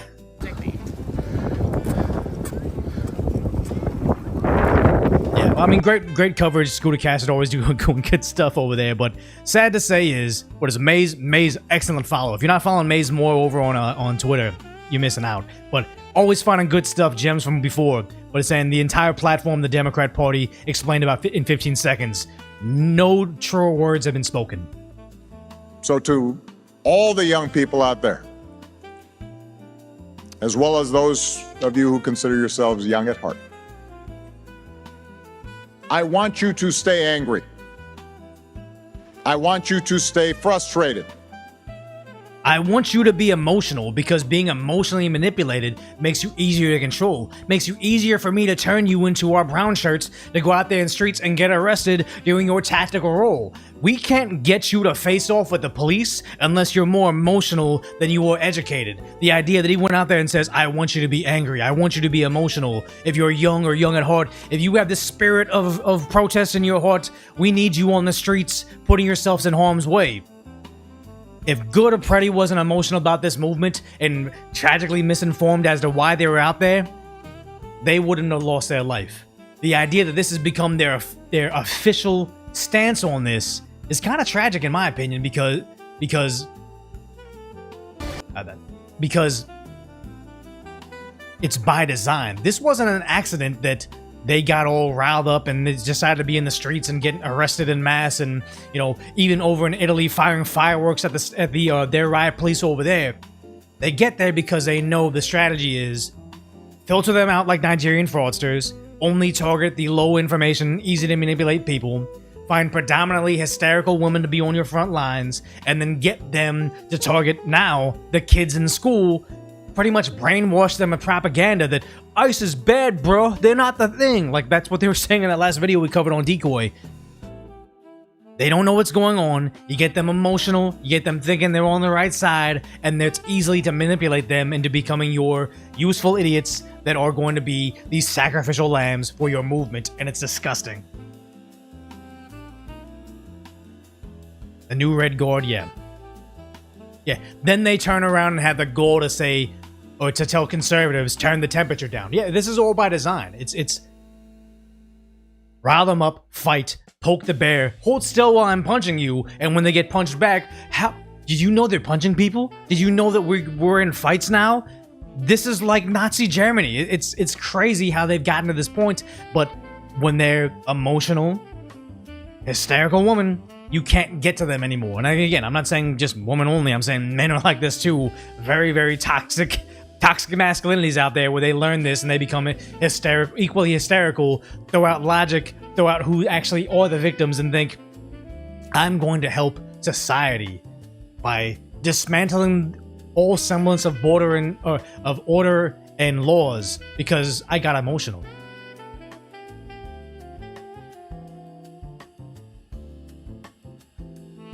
Yeah, rules for radicals, basically. They want fodder. They want cannon fodder out there. Feminized men only please Decoy. Yeah, there are a lot of... I know guys that would be classical masculine men. Tall, somewhat muscular, have had regular, like, hard-working jobs, but have just been manipulated by the hysterics of emotions to say, guys, I want to be on the right side of history. I don't want to be called toxic masculinity. So I'm going to become the most toxic individual that you know.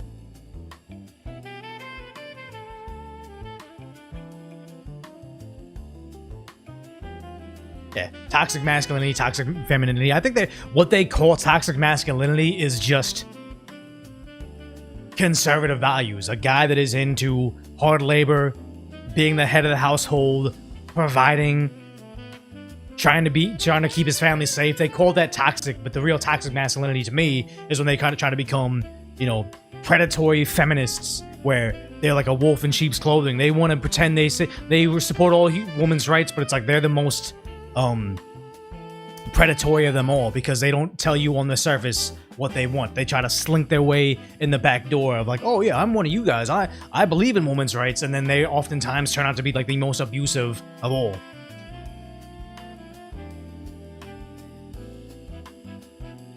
Everybody's talking about that video about the Obamas. I don't care about that thing. I think, they asked Trump in the airplane, do you disavow it? He said yes. But again, he said it because they asked him to his face, but it's going to be the Very Fine People hoax.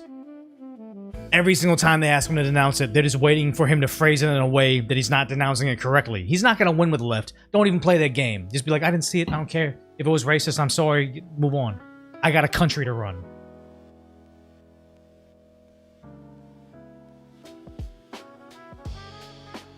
I'm glad this stream helps you boost your mood. I think it's a lot just the music, right? We're chilling. We're talking about some pretty heavy stuff. Got a couple more topics. Maybe we'll go for 3 hours a day.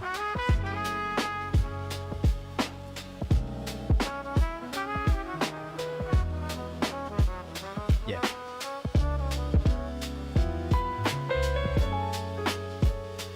Yeah, we're hanging out. What is it? Over on YouTube. Looks like we got 13. Maybe I'll refresh this thing. 13K on YouTube. Yeah, 1300 on YouTube. Maybe 100 over on Twitch, and then my other numbers I can't see. I know Twitter, X, those numbers are never gonna be correct. It's not real. Yeah, we all know the archetype of like the toxic, the male feminist that says they're an ally, and it's like whenever I hear the word ally, it makes me feel like you are trying to shortcut your way past their line of defense. You can show that you're an ally just by being a nice person. You say, oh, don't worry, I'm an ally. It makes me feel like, oh yeah, you're just saying the right things. 72-hour stream. I mean, what do you guys think about this? This was just going to be like a one-off video we'd cover later on, but I feel like you say 24-hour stream. You guys know about this? Scott Adams, Dilbert Crater, tragically passed away, had cancer. This is episode 15 now. He's been gone. He is was a popular conservative figure, but I don't know how to feel about this, where he's still putting out episodes of his show with AI. Like I even read that book right there, Win Bigly. It's about him seeing why Trump won, but also everybody seems to love him. Like he has the very like base takes. But if you read Win Bigly, this guy was one of the biggest liberal voices out there. Like I don't think people understand that. Read Win Bigly. He said he's pro reparations for African Americans. That was one of his big talking points. Yeah, he wasn't that conservative. But what do you think about this? Because I don't know.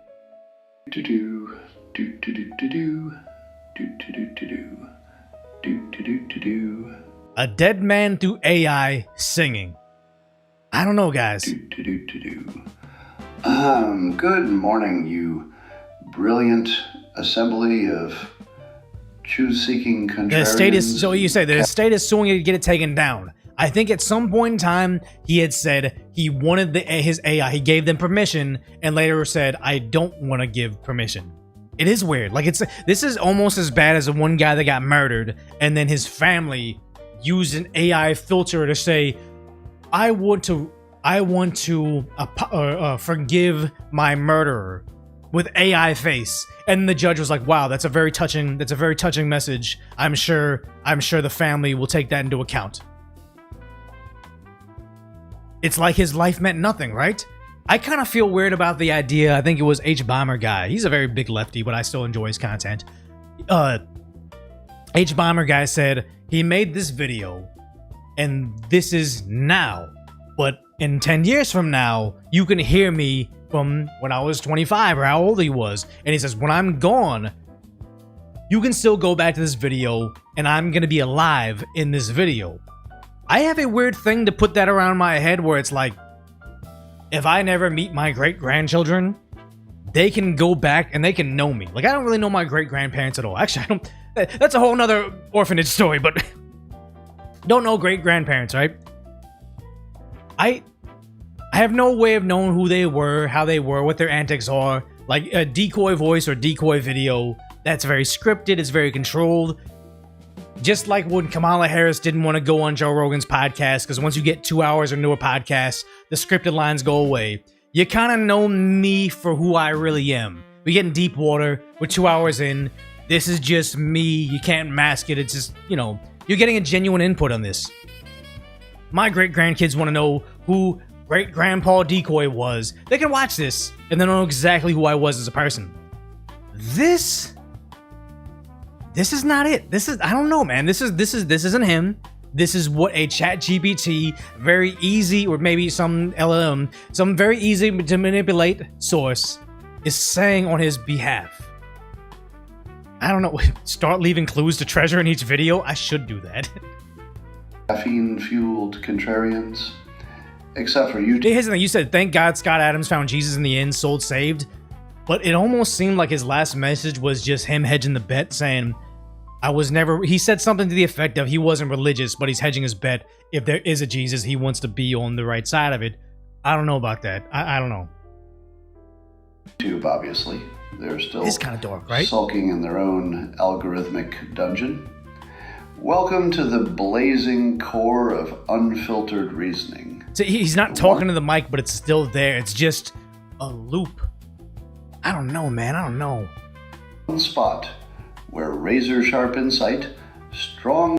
Oh, we'll just move to the middle of this, see if he gets into anything. Scott Adams didn't speculate. He didn't brainstorm. Well, he's talking about himself in the third person as if it's not him speaking to us. It's one thing to see him do this, but for you, in chat, let me know. In chat, should you pass away, Y for yes, N for no, would you want an AI version of you to live on in perpetuity? This isn't like Black Mirror, where you upload your consciousness into the cloud and you keep on living. No, everybody's saying no. Everybody's saying no. He didn't hedge. He issued a public, explicit permission grant. He said clearly that any AI built based on him has permission to extend his personality. And I wonder if, in the process of him finding Jesus and becoming religious in the end, in a very tragic way to pass away, did he change his mind on it? Because at some point in time he said yes, but then later on he was saying no.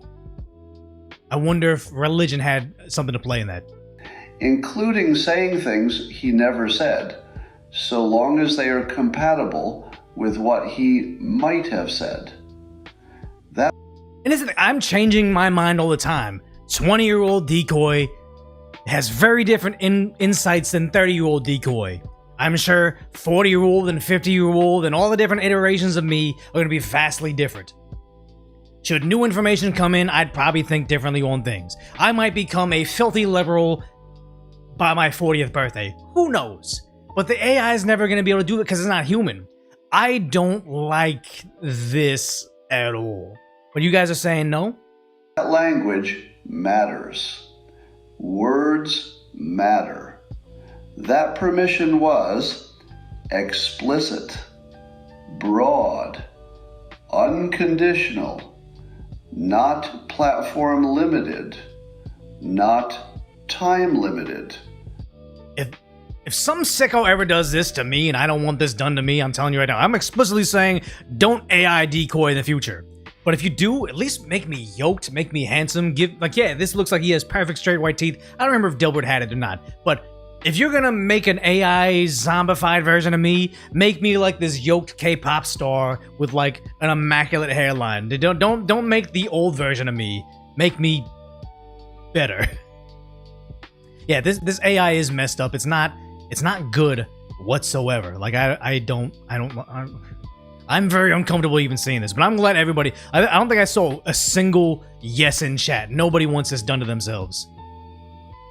Decoy looking like M. Bison? Yes.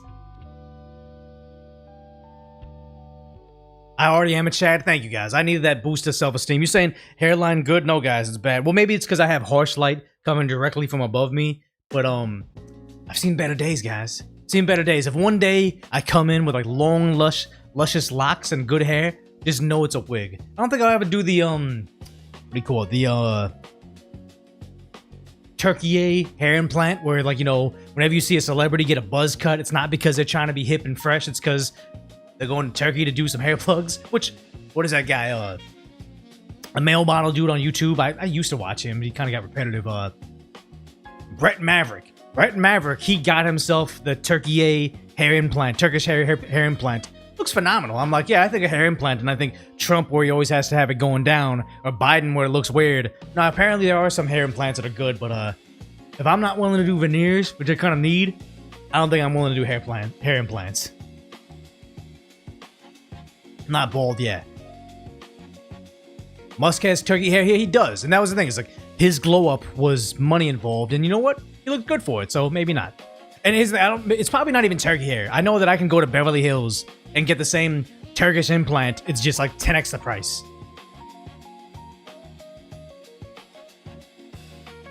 not Asmon level bald. I don't see Asmon as bald. Like, I remember I had this employee. He was like this very, very tall black guy, and he had dreadlocks. And since he was tall and had dreadlocks, I always knew him as like, yeah, he has great hair, he has dreadlocks. It's like, you know, it's long. But later on said, no, someone told me, it's like, no, like his hairline is like at the top of his head, like he's balding, like average male pattern baldness. But the idea, because he had hair, you didn't really see him as bald or balding. And I said the same thing with Asmongold, where like, yeah, everybody calls him baldy just to make fun of him, and he probably has some male pattern baldness going on, but I don't see him as bald. I see Tim Pool as bald because he's bald, like he shaves his head. There's a point where you don't want to like keep on doing the comb over, but I don't see Asmongold as bald. Yeah, you think Decoy would be fine bald, or would look fine bald? Honestly, I think the problem is balding, not shaved bald head. Exactly. You gotta rip the band-aid off. The only problem with me is, since I don't grow a good beard, I feel like you like Tectone. You counteract it. You shave your head bald, but you have good facial hair to like counteract it. But then it's like there's something American history X-y. Like, even though I'm an Asian guy, if I was bald with just a good goatee, I don't think that works. Guys, I don't think that works well. Decoy looks good 98% of the time. What other 2% of the time is going on, guys? I do not use Amazon Alexa. Guys, I am big about the about not ChatGPT, but the whole like Alexa thing is spying on you. Like, if you guys saw the let's see, the Super Bowl commercial with the Ring camera, like that is terrifying. Let's see if I can pull it up. Here it is. Like, did you guys see the Super Bowl ad? I didn't see it live, but people have been complaining about it. This is wild. It's the Super Bowl commercial for the Ring app, the Ring camera. Dog search party big game ad review. I think this is the ad, but this is terrifying.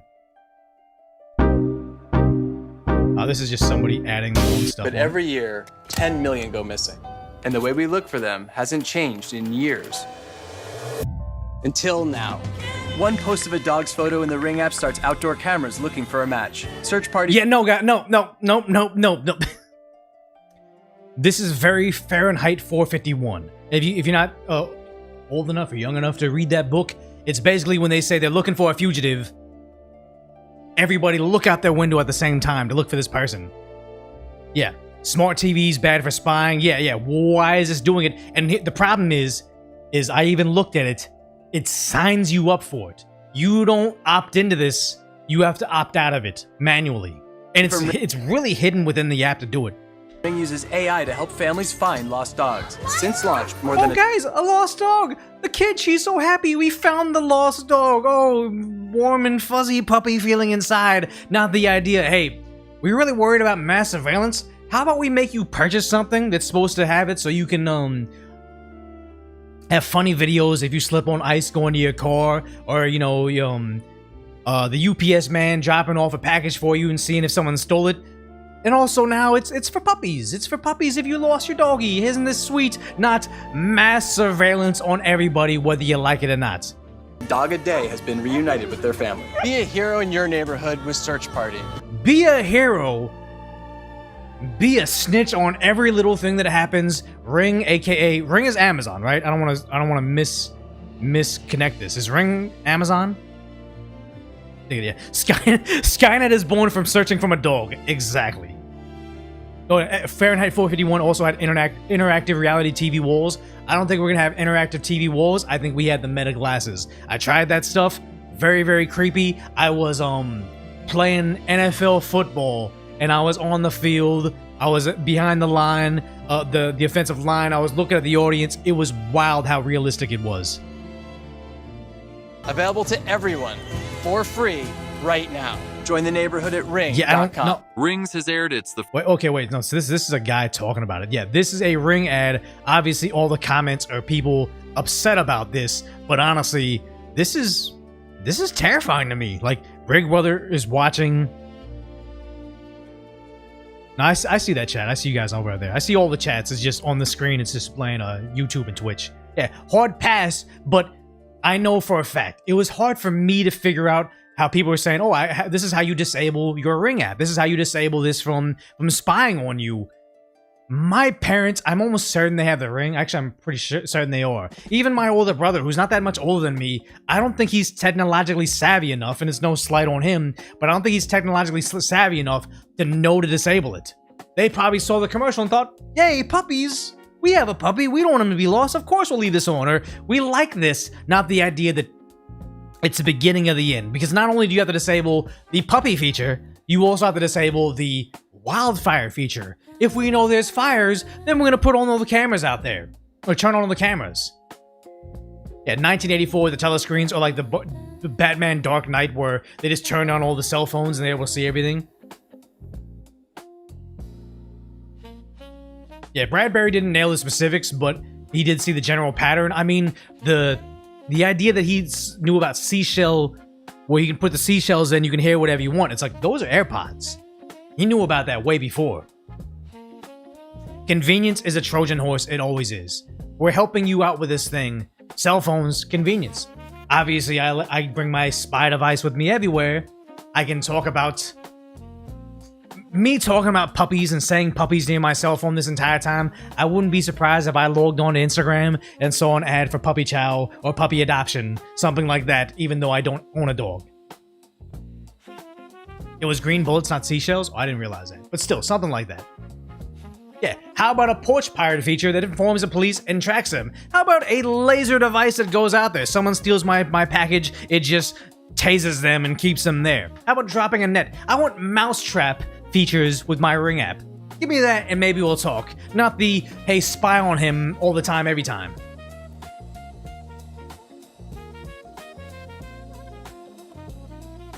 Yeah.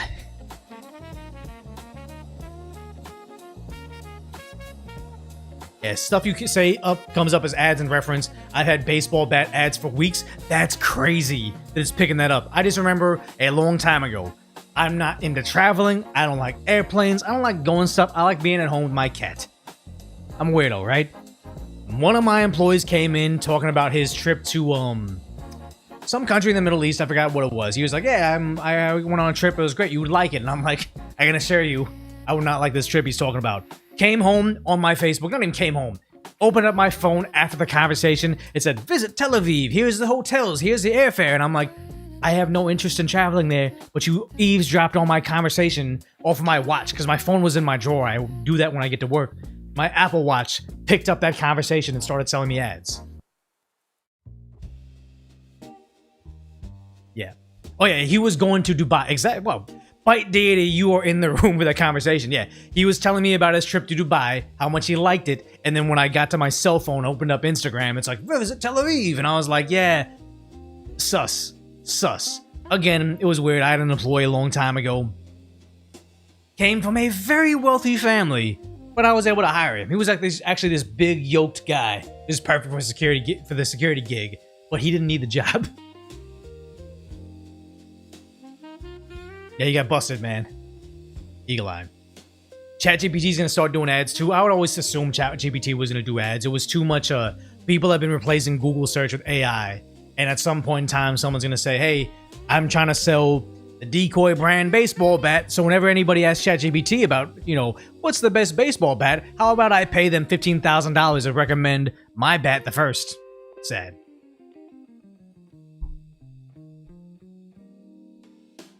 Amazon Flex driver steal packages? Yeah, I'm pretty certain. When I was really into sneakers, people would talk about like when you order like the Travis Scott sneaker that was really big, they're like UPS drivers knew what was delivering that day and they were jacking it. It's like, it was sad. Actually, maybe not UPS. Whoever was delivering it, I'm not trying to falsely connect it to one, but whatever brand, whatever tracking company affiliated with that shoe, people are saying on the day that they were being delivered, they get like regular ass Nike shoes delivered, and you could tell that it was opened on the way. Really scary stuff.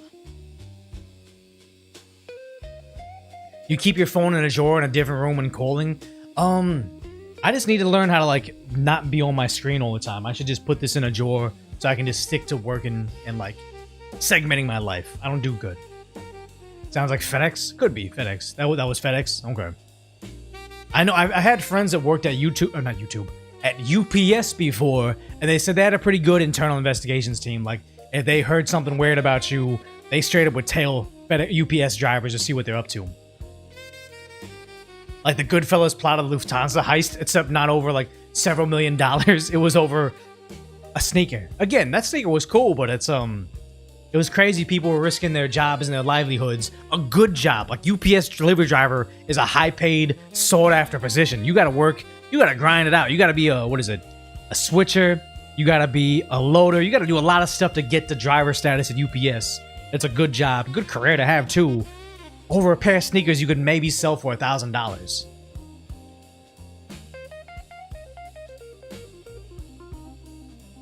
You'll sell my bat for me. You get this right. You're paying $15,000 for a $20 bat.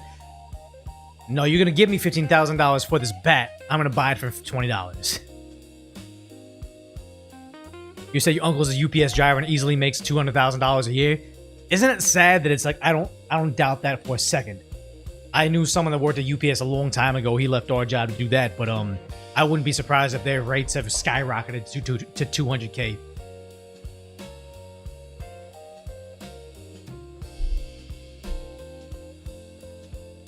You say the hype of Dubai is artificial as its beaches. The place is North Korea with a Gucci belt. All I know is the horrific thing where it's not all of them, but to my understanding, whenever you see an Instagram model go there, it's a sponsored trip, but not the type of sponsored trip that you would tell your parents about. Yeah, with a whole bunch of overtime in UPS, but I mean, they're always short on drivers, especially during holiday season. It's crazy. Yeah, you say US Postal Service is ghetto now. It's always been ghetto. I'm telling you right now, when I lived in LA, I did not trust that place whatsoever. How many times did I have mail delivered already opened? Non-stop, my apartment complex was showing up with, not showing up. It was some shady people showing up with the UPS, US Postal master key, opening up and stealing all their shit.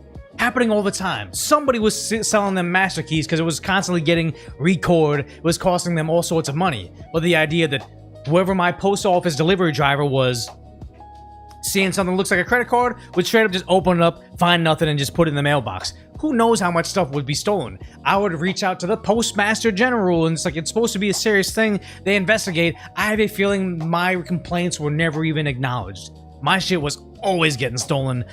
Whenever I have an option to go pick something up in store or get it delivered to me, never delivered to me. LA US Postal beyond ghetto. Yeah, US Postal's terrible now. Packages late, constantly lost or damaged. It's really bad. It's really bad. And even when I moved to like this place, a nicer area, somebody still jacked us again. And I'm like, even in a nice city where we're paying lots of money to be here, US Postal still remains ghetto. Yeah. Government doing stuff bad? Yeah. I always remember people would say, everybody complains about government employees, I think, at the DMV. But US Postal is great. For 39 cents, you can put something in your post box and it gets to New York City in 3 days. Isn't that great? But it doesn't work that way anymore. Like it is an old relic. US Postal is a jobs program. I believe that. I believe that. Yeah, so I had something on Newsom. I'm gonna cover Newsom right now. But I think I do want to cover, I think most pertinently, which is sad because we don't just want to be a drama merchant, but with all this stuff going on with ICE, live streamer Amiru, I think she's the #1 female live streamer on the platform. She does amazing. I wouldn't be surprised if this girl is a multi-millionaire. And then also she got to throw out the first pitch at a Padres game. I was like, that's amazing for like an internet personality. Throw a first pitch out of the sports game. That's pretty cool. But she got in hot water because she just wanted to be a live streamer with a whole bunch of Kirby toys in her background and not a political commentator. This is what she got in trouble for. Like, there's a certain extent where I'm like, okay, sure, I get people wanting big content creators to like say their opinions on like important topics. I think the funny thing is though is I don't know if they did it on purpose, but putting the very, very copyrighted music in the background. I'll probably have to boost my background music a little bit, but the very, very copyrighted music in the background is almost as a defense to keep YouTube clippers away from it because they can't play it. Now, obviously, live streaming it is harder than just actually like filtering it out, but I wonder if that was part of it. But here she is trying to say, basically, I'm not a political streamer. Don't come to me for political takes. That's a more than valid position to have. That, right? But it's like, if you need a streamer who doesn't even know anything about politics to tell you about politics, you probably just need to like get off the internet. Like, and that's the problem, is when you have a base that doesn't have virtues, so they can't critically think their way to get to the conclusions of all the Democrat talking points.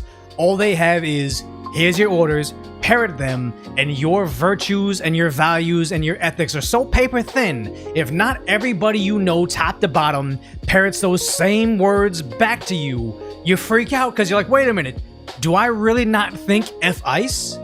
Do I really think, am I pro ICE?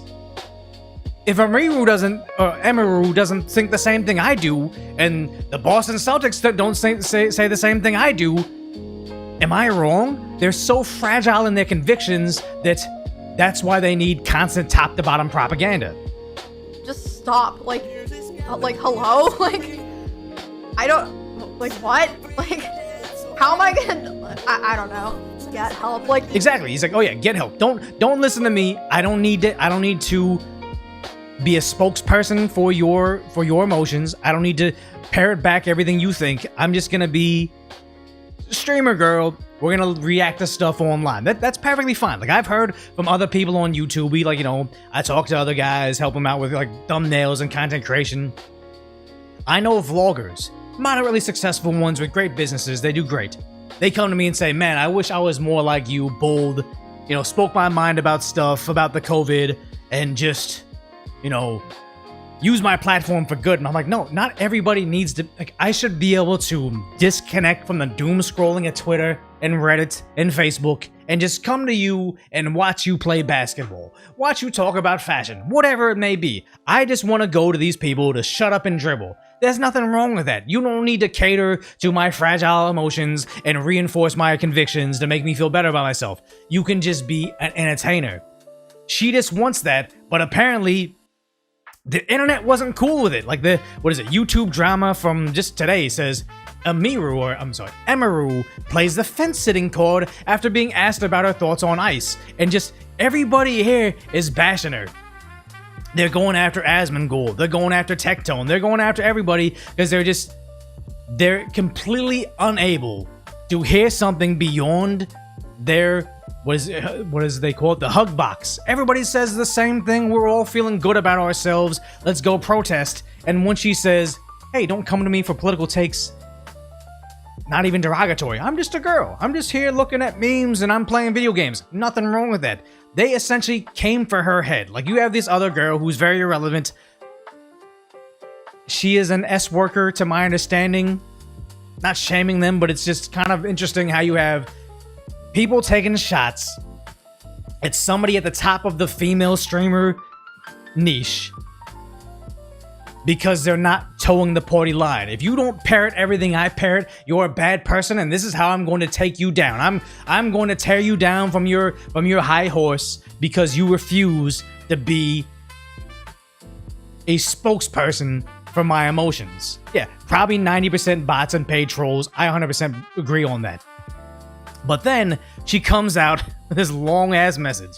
We're not going to read the whole thing because I think of all the things she's going through. I covered her when she got attacked at the TwitchCon. I covered her when she was going back and forth with her ex. I feel like she is a very, very smart person, despite her being younger in the streaming game and, you know, not necessarily being naive, but just maybe not the most life experience in the world.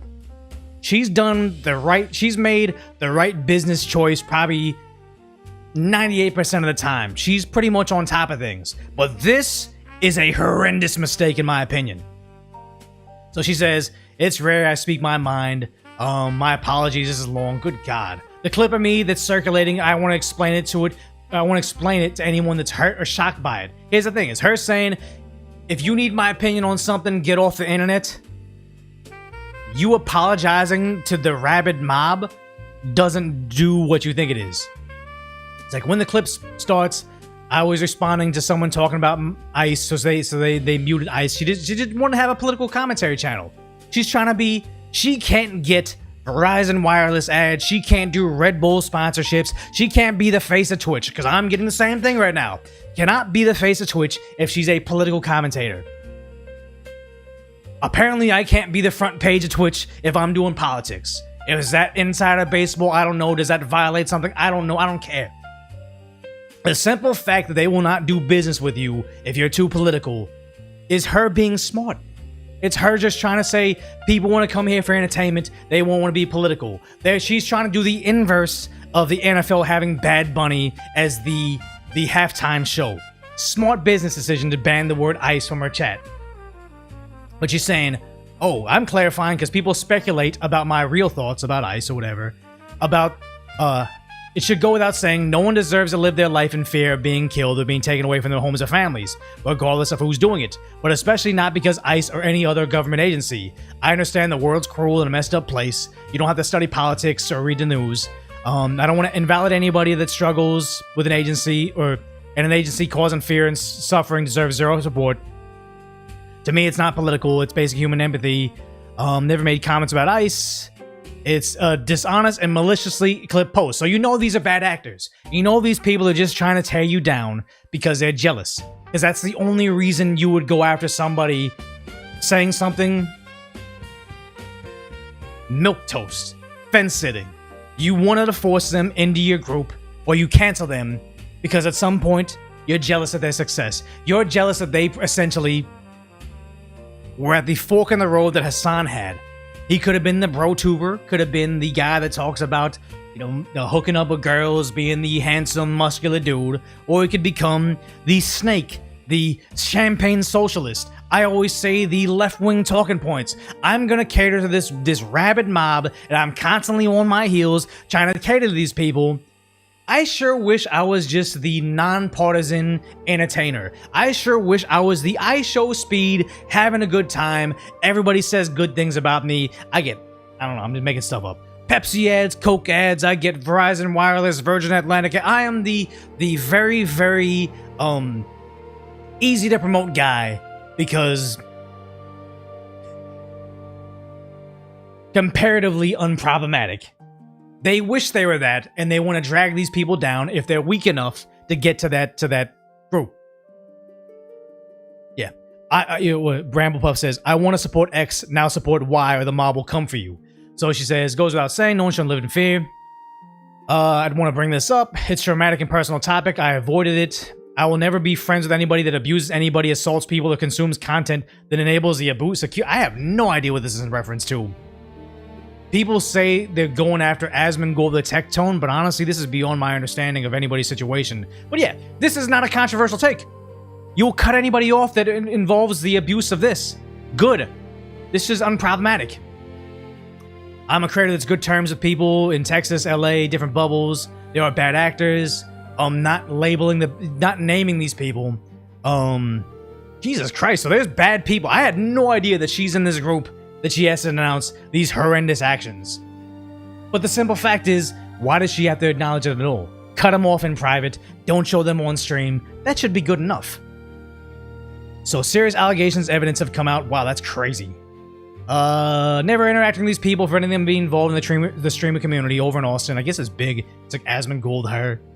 I wonder if Steak and Eggs was in Austin or was in Los Angeles. I found out about all these people after Steak and Eggs had already been done. Yeah, she doesn't owe anybody an explanation exactly, but she makes it clear. It won't stop people from taking the issue. Thank you for taking the time to read this. Blah blah blah. It's getting out of control. I hope putting my stance out there will help those who always feel supported and safe. And there's one less person trying to say in hatred their way. The problem is the second she sees an out of context clip taken out of context, or out of context clip go viral on the internet. What has this got? Only 600,000 views. It's barely anything. You have these bad actors trying to call them out and making up fake memes about her takes on ICE based on this out of context clip. Once she tries to cater to these insane people that are only out there to try to knock her down a peg, she is forever having to answer to them, because she's going to push away your regular conservative types. Obviously, her audience is probably not that many conservative people, but I think a lot of her audience comes from Asmongold. She's gonna push away conservative types, but now she has told the insane liberal types, I will always cater to your demands. If you were going to leave anyway, I now need to bend the knee and explain myself to you whenever your fifis get hurt. Every time she incidentally makes them upset. Anytime someone maliciously clips her live stream out of context. Streaming for 6 to 8 hours. I only stream for 3. You're gonna say something you don't mean. You're just going off the cuff. We're not meant to be recorded 24/7 hours a day. You know, it's not natural. Whenever somebody clips her out of context and makes her look bad, she is now going to be expected. She is now going to be demanded to send a long-ass message to explain herself. And the problem is, even if she does send this long-ass message saying, I don't agree with PDFs, I don't agree with ICE doing this thing, no matter what, somebody is still not gonna like it. They post the full clip in response to her apology tour, right? And someone says, full clip makes it worse. Bad liar like her friends. Yeah, why hasn't, if she was maliciously clipped, why hasn't she asked you to take it down? Doesn't say names and immediately lies. No matter what, she can take all the time out of her day to try to placate these bad actors, these angry people. They're always gonna find a way to make her the bad person. And now she's made a choice. She could have branched off. She could have been, I don't know much about iShow Speed. She could have been the nonpartisan, ignore the bad actors. No matter what, she was going to shed this audience. If they didn't like this clip, they weren't going to like this clip. Regardless of what you said in the middle, you were going to lose them anyway. But it doesn't matter. You don't want to cater to those people that will cancel you over anything. You want to cater to the people in the middle and slightly to the right because they don't care.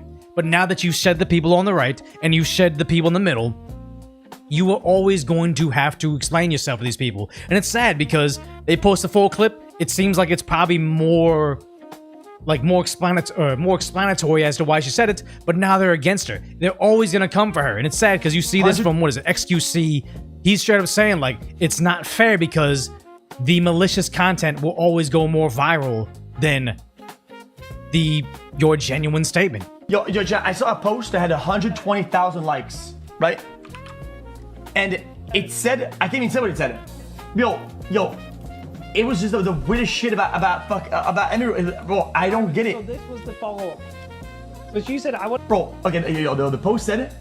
She needs to justify her existence now or something like that. Yes. 120,000 likes. Buddy, that's fucking insane. She fell for the bait. I mean, it's not. It's bait. It's always explain yourself because I need to know me and you or mirror images of each other mentally. If you don't have the same mentality as me, I might melt down and I can't support you anymore.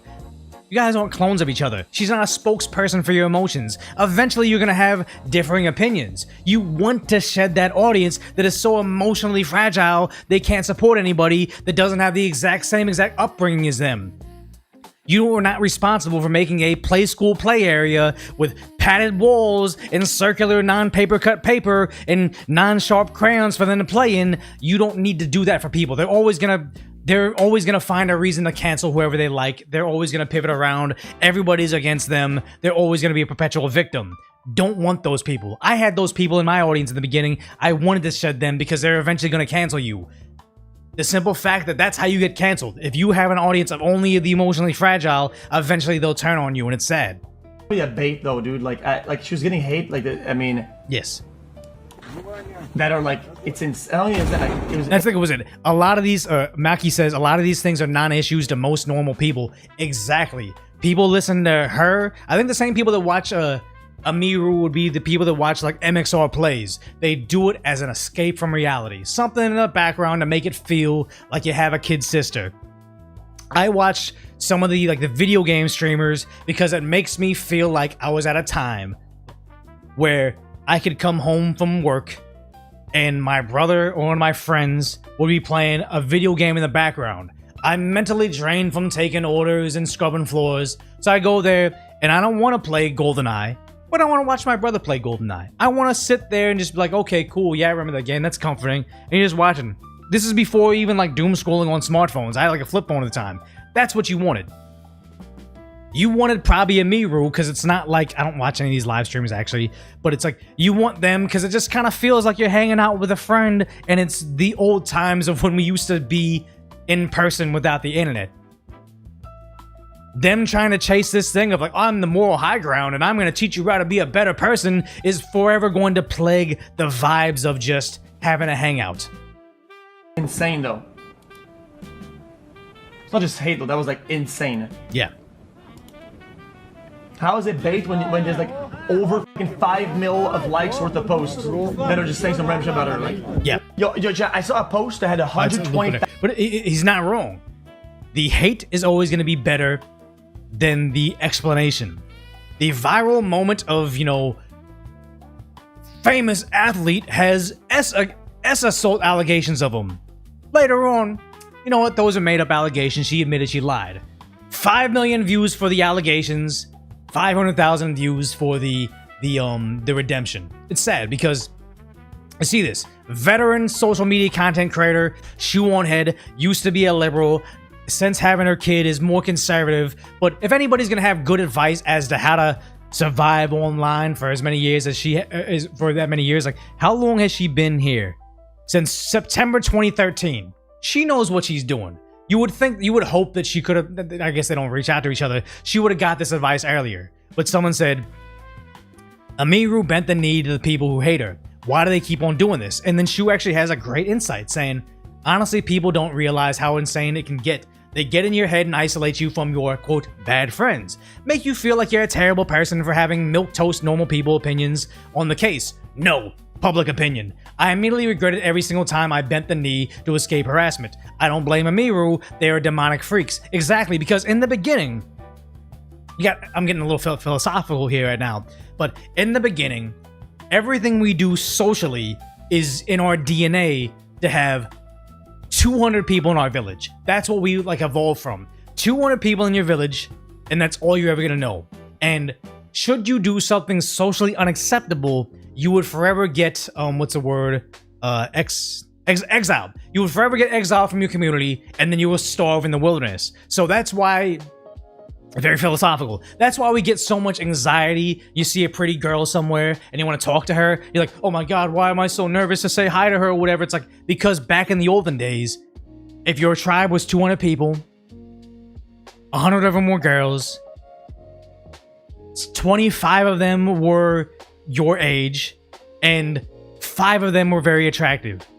If you struck out with one of them, they probably told their friends, you had one shot to land yourself a good wife, essentially, before you got exiled. So you had like panic attacks talking to them. But now it's like, it's with the internet, online dating, everywhere you go, college campuses, you can strike out 1,000,000 times, it's never going to impact your life.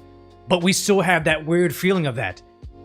Or we're hardwired to be in these small village types, so when you have something like this, where someone takes a clip and says, Amiru, we saw you had this line, like, you try to have a milquetoast opinion on something, why are you not a part of our hive mind? We kind of freak out and panic as if we were in that small village, and we had to pretty much bend the knee to our community so we don't get exiled and essentially sentenced to death. You have that feeling, but with the internet, it's not just 200 people, and you can piss off 200,000 people and have them hate you. It's not a death sentence. You're not going to get exiled. But we still kind of feel the same way, especially when you're brand new to the internet and brand new to controversy.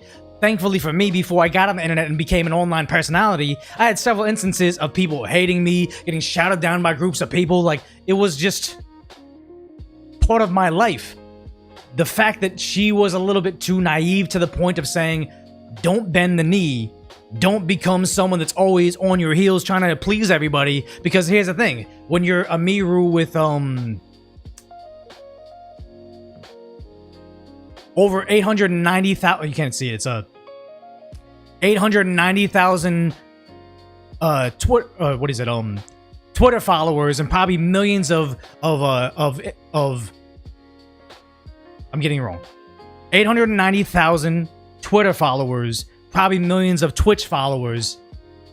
she can shed off 200,000 haters. She can shed off one of the adult content creators trying to slam dunk on her because she's the #1 content creator and she's not towing the party line. You can get away with saying, F you guys, I don't care what you think.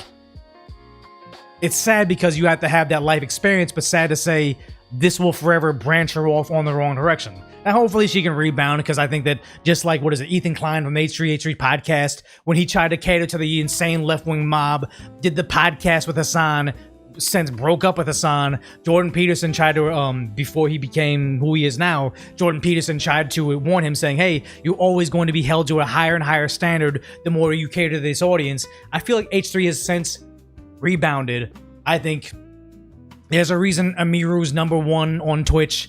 She'll bounce back, but it is a hard lesson to learn, because you see this over here. On Reddit, Taylor Swift thanked the US Olympians for the dedication, but the angry subreddits are not having it. They're angry she didn't mention ICE during her message. The sad part is, Taylor Swift, a musician. Shut up and dribble. Shut up and sing. Shut up and dance. Whatever it is. Amazing artist. Again, I am not a Taylor Swift fan, but I took my nieces to a very expensive Taylor Swift concert. Took them to it. I walked away from her Taylor Swift concert a Taylor Swift, I guess, a fan. Like, I appreciated her music. Her live show was great compared to other artists I've heard. I'd say I've already outed myself as a K-pop fan. I've been to a Blackpink concert. They make good music. They're lazy performers. Taylor Swift was phenomenal, like 2 hours just going off. She's great, right? But the simple fact that she says, hey, Olympic athletes, you guys are doing a good job. Cool. You should. LA influencer says, I see you're talking about skiers instead of ice, Taylor. The wrong kind of ice. They will always demand her to toe the party lines. She's already said the right things to them. They will not buy her albums. They'll cancel her if she stops catering to them. But the thing is, you see this over here. Doja Cat, she's like the rapper. She is now turning away from her previous toe the party lines, parrot things. I think there's going to be a massive shift in the way that musicians, celebrities, social media stars give their opinion on things. The new cool thing to do is to say, fuck you, I don't have an opinion on things. This is a public service announcement.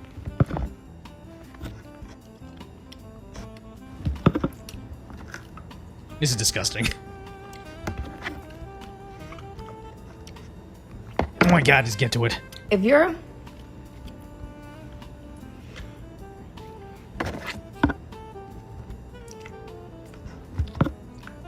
Who watches this? If you're a celebrity, shut the fuck up. And we already started to see some athletes when the NBA was like, who's a French guy, told to Victor Wembanyama, saying, PR team told me to shut up about ice, but I'm not going to say it, and then says a whole bunch of stupid woke shit that he knows nothing about. You having other NBA stars saying, hey, I'm not, was it Chet Holmgren of the Oklahoma City Thunder? If I'm not mistaken, he said, hey, I don't know anything about this ice stuff, so I'm not going to speak on it. That was a safer position to have.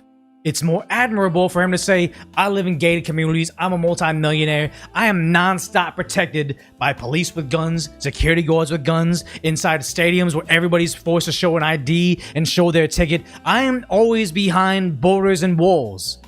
Why would I give you my opinion on if you should be protected by borders and walls? Safe thing to say, it's almost more punk rock to be this way of saying, hey, I'm not going to give you my opinion on it. It's the safer thing to do, and now more people are waking up to it. wants to hear your fucking shit. No. You don't know what it is to be a real person anymore. I think everybody aspires to be a celebrity and rich and famous and all that, but you don't know what the average American citizen goes through. Mysterious. Stop letting people in on your life. Have more mystique. The more they see of you, the less they'll want. Yes. Nobody wants to see how their food's made. I will say, I don't want to out this guy because he was a nice enough dude, but I went to an LA party within this year. Went to the LA party and was able to meet a rapper, not top tier guy, but a rapper I've always admired. Amazingly talented, right?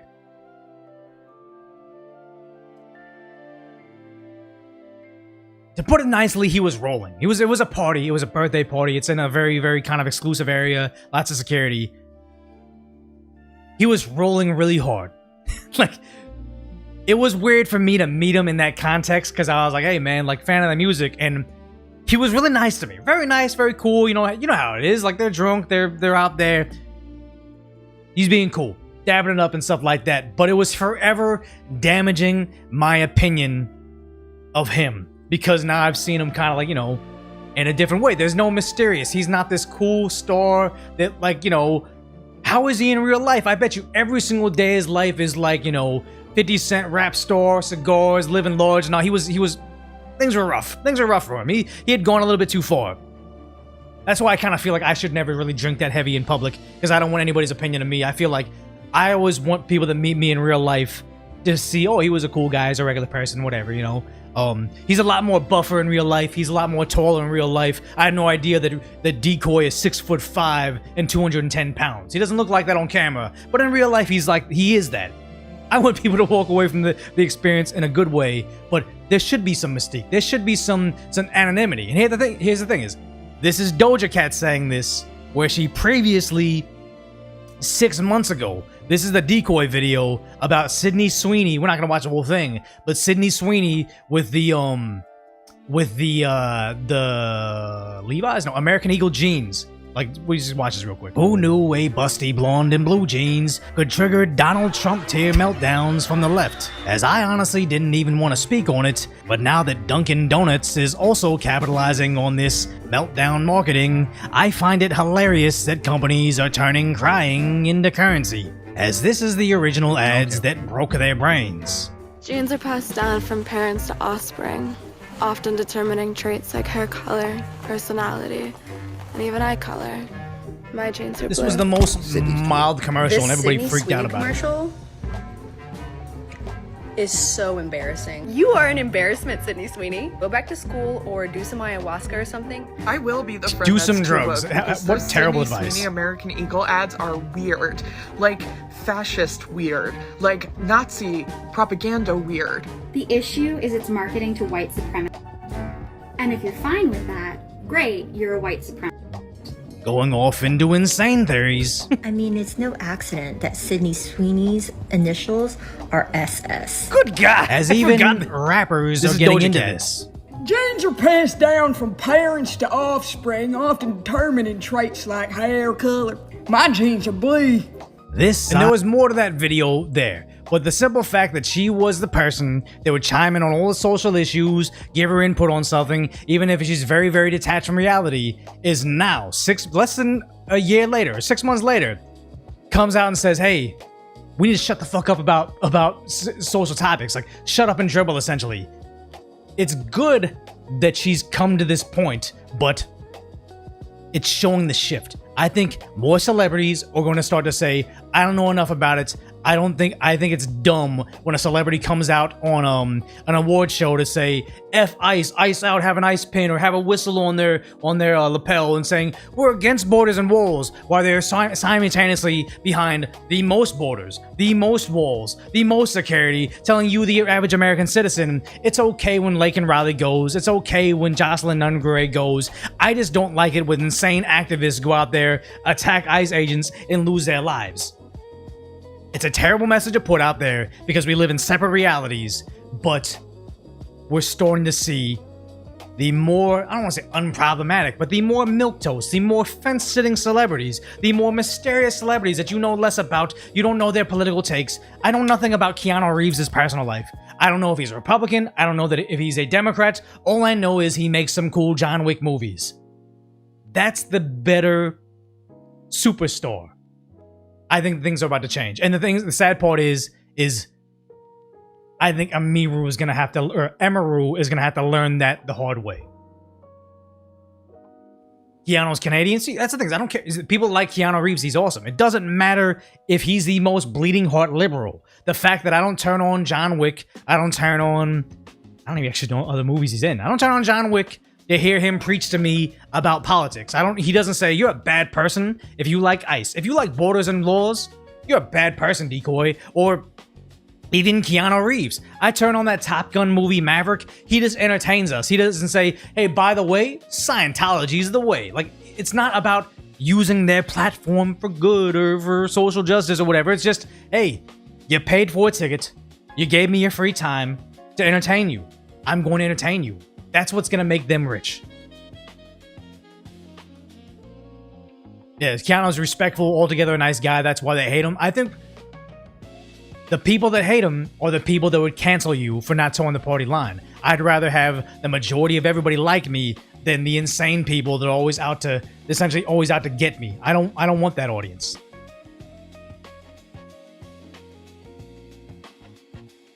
I Show Speed has controversies. I Show Speed has had issues, but he is the most well-loved streamer right now, at least from what I know, because he's managed to just be an entertainer. Yeah, the Ricky Gervais quote is perfect. It's him saying, "You guys aren't part of reality. Stop trying to be the arbiter of morality. Essentially, just be a regular person." I'm sorry, just be an entertainer. Yeah, I was talking about Tom Cruise and Scientology, like Top Gun Maverick. He's not trying to push Scientology on us. He's just entertaining us. Because I would say, arguably, Tom Cruise is probably has the most checkered, problematic past and off-screen issues. But somehow he's more palatable than any of these insane, banshee liberal actresses that always try to push their values on you off-screen when Tom Cruise should be pushing us away. Yeah, I'm not a normal person. I just play one on TV. Yeah, I would like that. And it's like, you say, I Show Speed is funny, but it's true for his energetic moods. And I would say, me being a boomer, he's not for me. I won't watch I Show Speed's stream or anything like that. I don't even really watch his clips. But I do understand, when I was a kid, there was a show on Nickelodeon. It was called All That. Keenan and Kel, I think it was Kel Mitchell, is essentially I Show Speed for 90s kids. He was wacky, he was wild, he was screaming, and then you see I Show Speed, he's like humping the air, running around, being erratic and stuff. It's like, yeah, that's what kids like. We like wacky, we like silly. Nothing wrong with that. He knows what he's doing. Yeah, I love orange soda. Who loves orange soda? He's hitting his demographic. I don't think I've ever turned on I Show Speed, with the exception of him getting his talking points from Hassan and then later kind of cutting him off because he's toxic. But the idea is, he was trying to say what he thought was right, but then has since just become an entertainer, which is good. Yeah.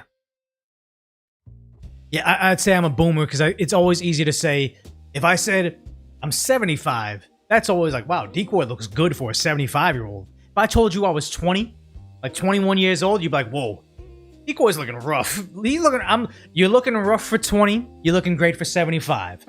I'm looking rough for, like, you know, whoa, he's skinny fat. But if I said, I used to be 600 pounds, Decoy looks great. He used to be 600 pounds. Always over embellish the flaw? I don't know how to say it, but yeah. So yeah, let's cover our super chats real quick. I already covered this guy's stupid comment. Gary Hardy with a crazy super chat, $100. Thank you so much for that, for decoding for the boomers. What happened to the Federal Reserve audit? I don't know. Here's the thing. You vote for Trump thinking that he's gonna let you down. I feel like he's done more good than bad, but also he would never, like, I would never make a politician my entire personality. He's done more good than bad, but also the list never came out. The audit never came out. Wasn't him and somebody supposed to check out Fort Knox? Never happened. Yeah, the gold's gone, guys. Thank you, Joey Bot, for the super chat. Oops. Oh my god, how do I... There it is. Jay Coulter says, yes, when she said my parents, I wanted to ask her, are your parents paid the charges to enter the U.S. and be extorted by them this day? I don't know what that's in reference to, but thank you. Metler says, it's interesting to me that groups like DSA are getting money from China. I think it's the Democratic Socialists of America. I might get that wrong. They're trying to weaken the country's values and spread socialism. Yeah. We used to have laws against communism, and then we basically had a communist person running for mayor in New York City, and they allowed that to happen. Brendan Johnson says, the only way to make the terror organizations stop is to enforce a law. The Holy Script calls them secret Okay, they seek to overthrow and enslave every nation and its people. I don't know, but yeah, terror organizations, we're too soft on crime right now. Bushin Ryu Cat says, if Savannah Guthrie's kidnapping taught me anything, it's to trust your parents with family. If you can't be there, I pray they find her safe. I know everybody's talking about it. I know nothing about the woman that was kidnapped. All I know is I think they found blood on the garage door, and also she's worth a lot of money. So that's the extent of my knowledge. Enz DeVille says, hiding your baldness is cowardice. But here's the thing. I've seen a lot of guys have insane transformations when they had hair. Like I think of like Elon Musk, Brett Maverick, is it one of the big actors? One of the big actors, like a Bradley Cooper. It's probably not him. One of the big actors. He's like a heartthrob. He has a Turkish implant or hair transplant. He looks great. I can understand why you'd want to do it, especially when you make money off your appearance. Like I would never get mad at a supermodel for doing a lot to their body to make it there. Not necessarily like plastic surgery, but like being in the gym, having their nutrition right. If your career is looking hot, I get why you get hair implants. My career is just being a spaz online, so I guess my hair is less important than it is to them. Intimidator says, hey Decoy, hope you have a good weekend. By the way, can you tell when a vampire is sick in bed? When they start coughing? Okay, thank you for that. Yeah. Spray hair in a can? Oh my god, you talking about like Jaylen Brown where he was doing the, is it called topics where like they put a piece of cardboard? Like I remember that, like black barbers, it became a thing big when Jamie Foxx was getting it. They put like a piece of cardboard on your head and they spray your hairline to look deep, darker, so you have this nice crispy hairline that looks super, super unnatural. You can kind of get away with it on photo shoots, kind of get away with it on like maybe this, but it looks weird in person. And then Jaylen Brown was getting it as a NBA star. It was bad then when Deron Williams would have his hairline pushed down, and then as soon as he sweat, it kind of separated, so you saw that it was weird, like sprayed on. But Jaylen Brown was like in the post, brushing his forehead on people's white jerseys, and it's like, yeah, his hairline's coming off on people. Had to cut it, man. His I don't know why he cut his braids. His braids were like, they were thinner, but they weren't bad. Till you sweat like Giuliani, that was bad. Exactly. Like I could do the topics thing and make my hairline look deeper. I keep on seeing this is how you know the thing is spying on you.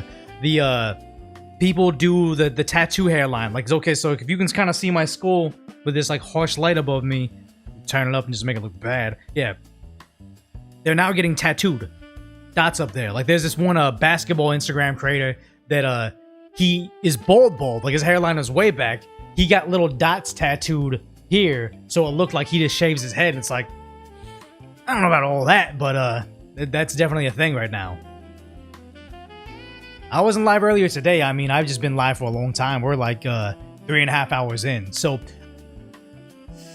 if I went live tomorrow, would you guys watch? If I just kept on going live like 4 days a week, would you guys watch live streams every day? Why in chat or in chat? You hearing me too much is enough, Why is in chat if you'd watch Monday through Friday? Who'll go bald first? Probably me. I'm stressing out, man. Like, Asmongold is living pretty. I feel like even if his viewership went down to 1/10 of it, his life is his life. He's not trying to live beyond his means. Me, I think I'm always fighting the algorithm. I'm trying to make it. I'm trying to get big. If I'm stressing out all the time, so I'll probably bald before him. Turkish hair tattoos? No. But don't stop making your videos. So that's what I was thinking, Greeno, is if I live stream Monday to Thursday every day, 2-3 hours, and kind of do what Asmongold. I actually took the time out of my day to like do market research and watch one. Like I will usually watch live streamers on like 1.5x, but I actually just watched them live. It seems to me like what Asmongold will do is he'll straight up just go on Twitter and scroll Twitter live. I'm always afraid to scroll Twitter live because you never know like what random stuff's gonna pop up. But it feels like he can make content faster because he's just out there watching stuff there, and then just make content. So maybe I live stream for like maybe 1 or 2 hours, Monday through Thursday, a little bit more looser strategy, and then scroll on second monitor. I do have a super wide monitor, so I could scroll on second monitor. But use 2 screens and share, yeah. But just more live streams a week, and then 1 video, like almost like a best of whatever the best topic was. Do a video on Friday. I feel like that'd be a good vibe. Like, what is this? You got, yeah, Yeet talking about Asmongold. I could do that. This is probably AI. Is this weird and a little gross, but ethically completely fine if it's in between consenting. Oh my God, no! see, this is the danger. This is the danger. How could I scroll live on YouTube of all places and have random ass stuff like this pop up? I feel like you can't do it. How do you do it? I need to solidify the schedule. Yeah, I'm still in the air on what I want to do. All the Nux model stream live and cut into videos. That's exactly what I've been doing. I've been doing, if you look on Decaf Decoy, like how many we got, this is the live videos. Live videos will get maybe, why is this popped up weird like that? Live videos will have like, no, that was a good stream. 57K, 30K, 29K, 18K. Yeah, kind of floating around a good amount of people watching. But then the videos of cut up streams, like 81K, 129, 124, 32, 39, 58, 47. So it's like, I feel like the videos is where people find me, but the live streams where we hang out. So maybe that'd be a thing. I don't know. You're chilling at home listening to me in the background. You feel like you're in Olive Garden with the music. Okay, so we got jazz music, right? Let me know, chat. So type in jazz if you want more of this, or because this is all AI generated, I do. Would you want more?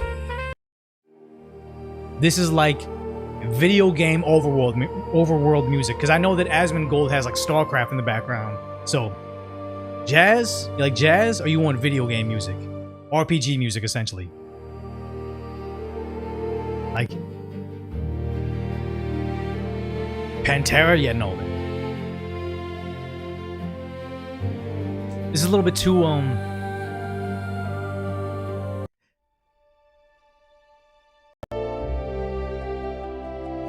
this is like I'm like Lord of the Ringsing it. K-pop, yeah. But this kind of gets it more. I feel like with this music, I need to, like I have a chest tattoo. I need to take off my shirt, have my snake tattoo out, be smoking my cigar, shave my head, have my goatee, and we'll just talk about the Matrix and ladies. Both are good. Maybe it is the RPG music just comes in every now and then, because this is on random in the background. I feel like it's been good vibes just to have whatever happens. Decoy Tate, yeah, exactly. A good mix. Yeah, there's Cowboy Bebop type stuff. That's why I kind of feel like that would be the vibe. Like I don't want to play my regular playlist on this, because my regular playlist is like some of it's goofy music, some of it's like noir music. It's kind of everywhere. So I feel like this can have its own branding.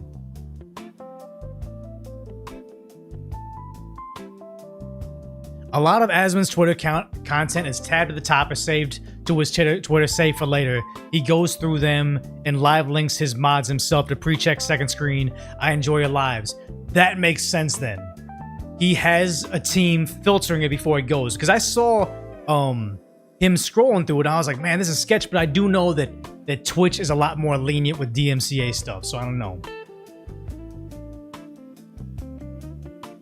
Shaved, oiled chest? No, I mean, I'm Korean, at least partially. And I don't have hair like that, guys.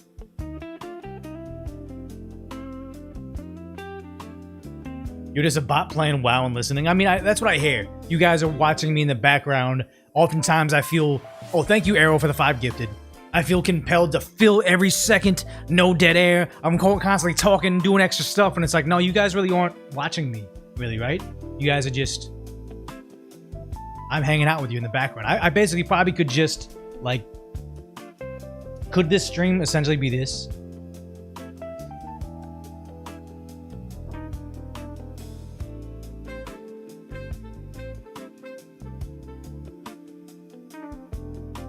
Like, I'm holding myself too high of a standard of how much I need to entertain you. Could I just do... Wait.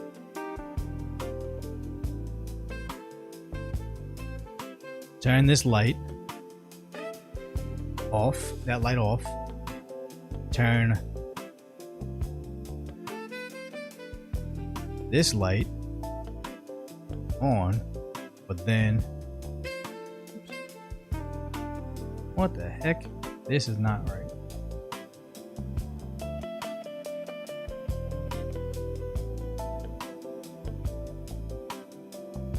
Hey, I'll turn that like that.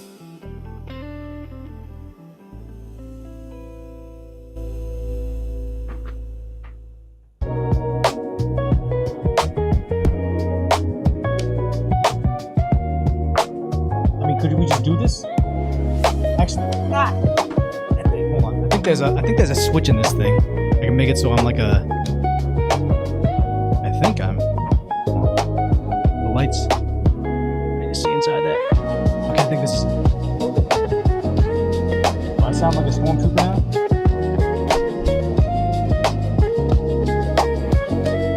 Wait, do I sound like a stormtrooper, or is it just? Is it?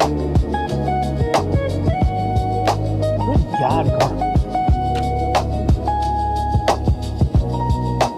it's just muffled, so it doesn't sound like, I don't sound like, I feel like I hear the audio. No? It's just me muffled. Let me see if I can change it one more time.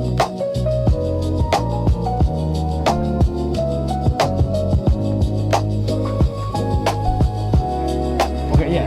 Now it should be. Now it should be. Now I should be this way, right? I can read the chat. I can still see the chat. We're hanging out. But we're just vibing. Like, wait, maybe does the mic come through there?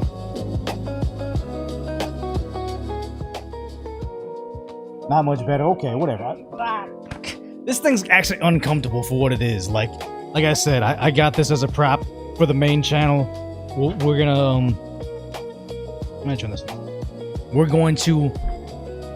gonna add that to the it's gonna be like a part of the meme where I'm gonna say something like, oh yeah, you won't know that I'm rich, but there will be signs.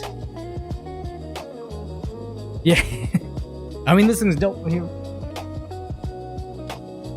Yeah, prop for I mean, I'm genuinely going to use this in the thing, but yeah, this is just IRL VTube. Why is this thing so dirty?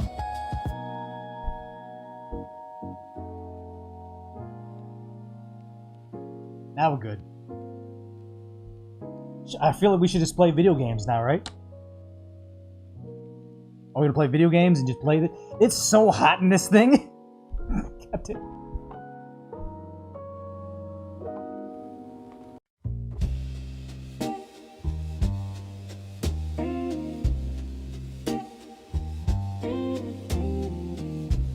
Now we can talk about the Matrix, guys.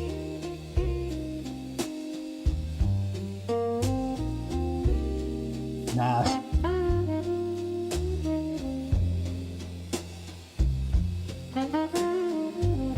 I swear, like, we could just do. Is this like, what's the viewership at now? No, YouTube is at 800, Twitch is at 100. My viewership is way down right now, so nobody wants to watch this.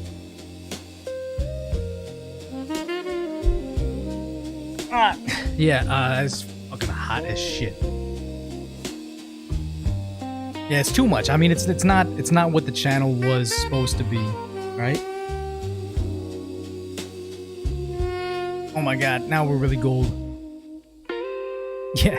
Alright, so we'll see. We'll see how it goes. But I think we will live stream tomorrow. And we'll just kind of figure it out from there, get a good vibe for how long we do it. Maybe we do it in the evening, but I kind of feel like during the day, same time, and we'll just do live streams Monday through Thursday, possibly. We'll see. We'll see how it works out.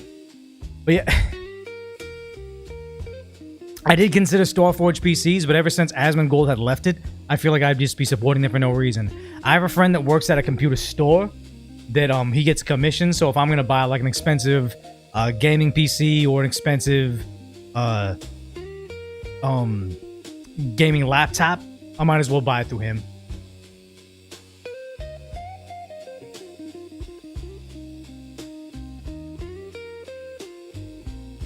To my understanding, he left Starforge on good terms because he was going through controversy, which is admirable from them on both sides. But again, like I wanted to support him in particular, and if it's not him, then I'll just buy from wherever.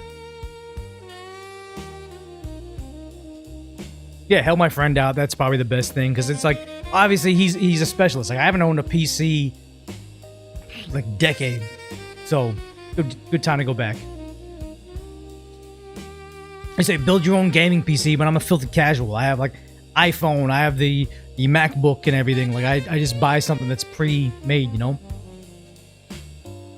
I heard it wasn't just OTK. I heard it was Starforge too. Like he left everything. You don't get notices what days and times? We're thinking about doing Monday through Thursday every day, probably around the same time, maybe like 1 p.m. ish, maybe noonish. We'll go live, but we'll see. We'll see. Get me? You say it's easy to build a PC, says you that knows about PCs. Don't let the Asianness fool you. I don't know if I'll be able to do that, man. All you need is a screwdriver, YouTube pair with the instruction to make building a PC a breeze, but I honestly don't know much about it, you know? Noon Pacific, yeah, 1 p.m. noon Pacific-ish time. Maybe evening, but I don't know. Somebody told me from the Twitch team to say I thought I was going to be the Asmongold before show or after show. I used to be the Timcast IRL after show, but they say no, go at the same time they do. Like compete with them. Don't try to be after or before them. Yeah, building a PC is literally like assembling Legos. You can't do it wrong. I like to build Legos, but then I try to build the you see the Gundam over there. I tried to build the Heavy Arms Endless Waltz. The instruction manual was like that thick. I couldn't do it. I couldn't figure it out. I just it was bad. Thermal Take Reactor 380. 3080 was almost 3,000. Now it's 2,000. I've heard because of the RAM thing, I want to buy sooner than later. So might as well, you know. Yeah. Can't turn screwdrivers, guys. It's just not. It's beyond me. Asmon shows a NASCAR show where there's an accident hot take every 30 seconds. He's good at what he does. Like, people say, oh, streamers just hang out in their living room and talk and chat or whatever. But it's like, oh, thanks, Banshees, for the subscription. But he's legit. He's good at what he does. There's a reason he's #1, because he knows how to fill the time and just kind of has good vibes and everything. Like, I honestly just, I know I'm not good at it yet. There's a lot of Bidenese. There's a lot of stumbling. There's a lot of, oh, what's up, IRL Lumpia? I'm not there yet, but give me some time, you know? Like, Decoy Voice was a bad channel in the beginning, so give me some years, you know? Not a math Asian, not a Lego Asian, not a PC Asian, not a Gundam Asian. What are we here for? A gambling Asian. I wish I had more Pokemon cards to open, but I refuse to open resell anything. Like, I'm into sneakers. I won't buy resell sneakers at all. If I can find Pokemon cards at retail, like at a store, like at a Target, I'll buy them and we'll open them here. Not an anime Asian. Like, whoa, Branches, 50 gifted subscriptions. That's crazy. Thank you. Nobody has to gift at all, but thank you. Thanks for that, man. That's crazy. That's so much money. Thank you. It's every morning I go to get coffee and there's a place where I can buy Pokemon cards. So I check, but they rarely have them. So we're gambling Asians, guys. Yeah, Mega Chat Oil Baron. This guy's like an oil baron, probably. Gaming Asian? No, but I think if I get a gaming PC, I'll want to play games. Like, I want to play that Mega Bonk game. I want to play that weird Minecraft-looking game. That'd be fun.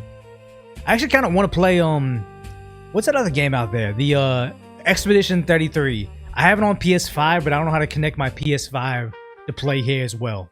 I don't know how that connects yet. But I like that game so much. Even though it's old, I'd be down to play it on stream. Hytale, yeah, that's the Minecraft game, right? You see, they store a gaming PC, get an ATX motherboard case plus a power. Let's see, that's so much. It's too much for me, man. Sport betting agent, yeah, but I mean, I'm not good at sports betting. Like, I'll just put money on the Celtics or money on the Dodgers or money on Ohtani hitting a home run, and I'll lose it. Get a capture card? I don't know. Become a dodgy dating simulator streamer? I'm not proud of it, but I did watch Asmongold play that Korean dating game because it was so entertaining. You feel weird. You feel like almost like you're committing a crime playing that game or even watching that game. I was like, I can't look away. Yeah, probably need something else besides current events to do or talk about. That's why I kind of feel like I burn out so fast because I just have my topics. I cover like everything. Bam, bam, bam, bam. I even have like, even today, there was more stuff to do. I'm just like, well, we're 3 hours already because I had a whole thing about Gavin Newsom. I had a whole thing about Hassan quitting YouTube streaming because I have some theories about that. I had a thing about New York City's garbage problem getting bad. And I had a thing about what's going on over in the UK with mass surveillance. I had a lot more to talk about, but it's just like I'm just doing too much. And I'm like, well, maybe if it was just me scrolling Twitter, it'd be easier. Maybe if it was me playing video games, it'd be easier. Does anybody watch? I am the official Gavin Newsom hater because I've been in California and Gavin Newsom is terrible.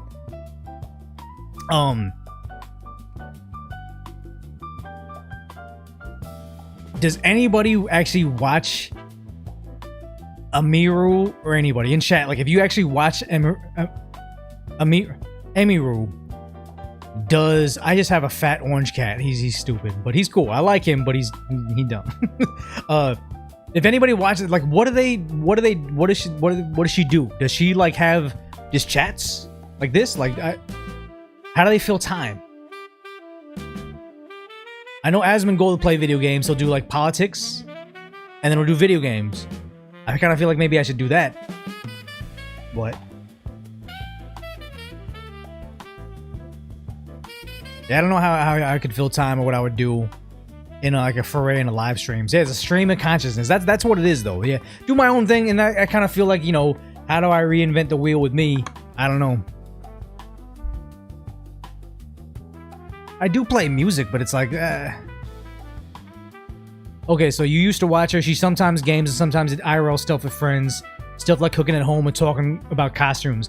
I know the girl from MXR Plays. She, kind of does that. She would do, like, cooking and go out with friends. But honestly, I don't want to do, like, IRL stuff. I did run into,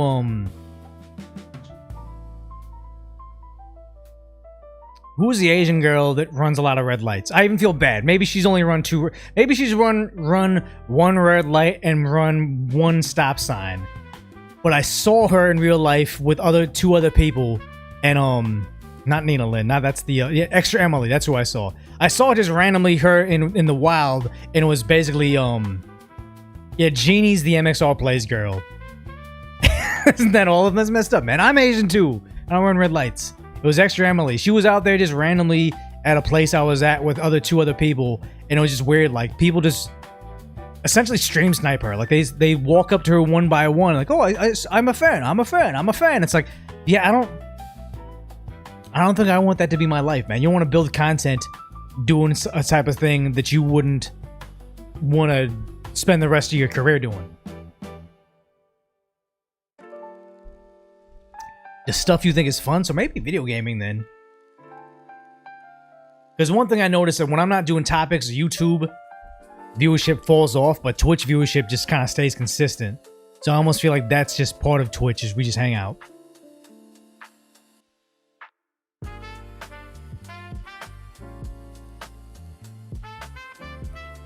Yeah, Brightling, I don't think MXR Plays is the same thing anymore. It's like the girl Jeannie has her own show, and I think the other team does their own thing too. To my understanding, I don't really watch much of it. I just know that he was a good pace car in terms of, like, he did his content and then he built his empire, and it was pretty cool.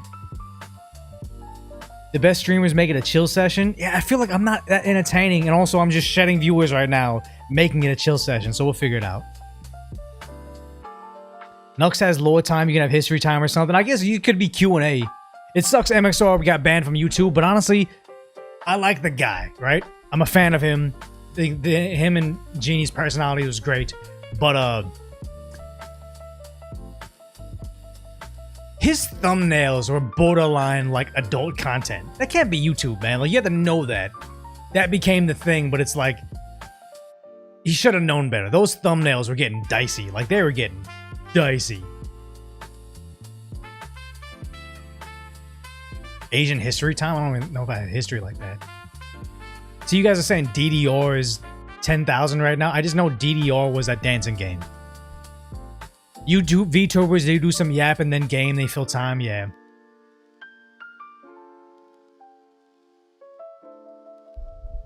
Alright. Before we go, any questions? Any questions? Think about raw numbers. You can't have consistently high viewership. People jump around. This is true. This is true. Yeah, Arachnid said one of his videos straight up had adult content in it. One of his editors messed up. Yeah, I remember that, where they straight up, it was like an adult thing they were reacting to. I think they censored it and then uploaded the raw file. I think they did like their Patreon, which was like, had whatever, but it's like, why would that even be the content you're reacting to if you know you're predominantly on YouTube? Like, that was a mistake, you know?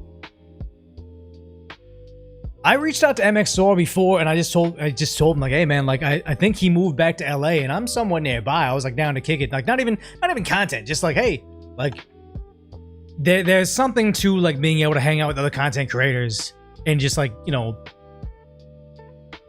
I feel weird going back to my friends from my old job and to complain about something that happens at this job seems petty. Like, my old job didn't suck, but it's like, you know, there's actual hardships in that job. And for me to say, oh, I hate how blah blah blah blah with being a YouTuber, it's like, but being a YouTuber is a dream job. Like, you fantasize about this, so it's weird to complain to them. You can complain to other people, so it's just nice to have people there. A Dance Dance Revolution? By no way. Oh, thank you for the Prime sub. Being in LA, have you met many Iranians? Not really, not particularly. I know that at my old job we had a couple of them, but like not that. I'm not good at cooking though. Here's the thing: there's a lot of work being a YouTuber, but I would say that I would pick the scrolling on Twitter and editing videos and maybe talking into a camera over doing a pat search on a junkie that has MRSA and an uncapped syringe in their pockets. That's a very small aspect of my old job, but an aspect of it. So it's like, yeah, I prefer this any day of the week, you know? Yeah, it's not work to do this bullshit. Let's not kid ourselves. Exactly. It's just, you show up, you do it. It's easy, you get paid for it. It is your job. This is your workplace. But me being a dishwasher at a breakfast spot is actual work.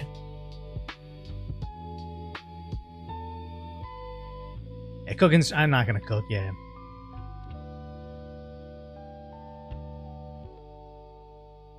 No, my old jobs were just very entry level. Like, my old job, like the entry level guys I would hire are people that were in college or the people on their way to PD. Because it was a good work experience to have that job and then going to the police academy afterwards. I would get a lot of people that were like ex-military come work for me and go to PD afterwards. Like, I don't even know how many of my old guys are like in the group chat of where I was. How many of them are like LAPD, CHP, some smaller departments, sheriff's department. Like, there's a lot of them that are coppers now.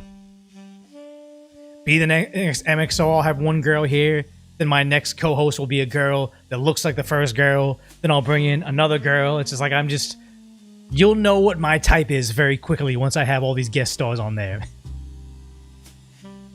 Could have decoy deep dives on conspiracy theories. I mean, that could be. I feel like a lot of people farm content by watching YouTube videos because that's how Asmongold discovers me. And that's how a lot of you guys know me, is Asmongold would watch my YouTube videos. Maybe I watch more YouTube content that's like hours long. Not hours long, like 20 minutes long, you know? Not an economic Asian either. Like, I have my money from the YouTube channel because it's accessible. I know how to make more money on YouTube, but I'm not going to be like, oh, here's my financial advice. Don't listen to me. 5-foot redheads. That's the one thing that just is interesting to me is Hollywood at some point in time got very into redheads. Like, how many redheads are probably like 0.5% of the human population, but they're like half of the girl love interests in movies. I mean, on television. Very bizarre. Like, what is it? I like that show, what was it? What show was it? I just know Bosch has a disproportionate amount of redheads. The Office. The Office has a disproportionate amount of redheads. Like, they're 0.5% of the population. There was Pam. There was Erin. There was the older lady. I forget her name. Riverdale. Like, it's all there. It's just, it's crazy how much they're overrepresented in Hollywood. But I mean, it's a thing they have, man.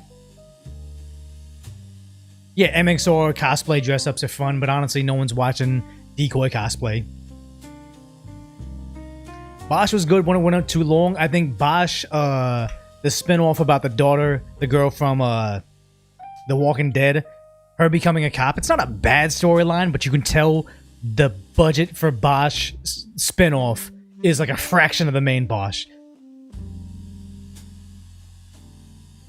Yeah, I got a ginger cat. Cheddar, he's somewhere, but yeah. Halfway cosplaying a stormtrooper? No, I'm cosplaying like the richest stormtrooper you know right now. Here's the thing, you said your wife and daughter are redheads, you won't disagree with this. So me, even being a Korean, my facial hair, you can't see it, but the reason that it kind of looks patchy too, it looks patchier than it really is because my hair, facial hair is very, very crimson red. Like half of them are red. So especially on the cheek, you can't see them because it's red. But I have that recessive gene, so wouldn't it be crazy if I have at least half Asians that are gingers? They'll be Scotch Korean, you know? Your ginger never saw your soul. Like the Japanese movie Redbeard? I didn't even know that's a thing.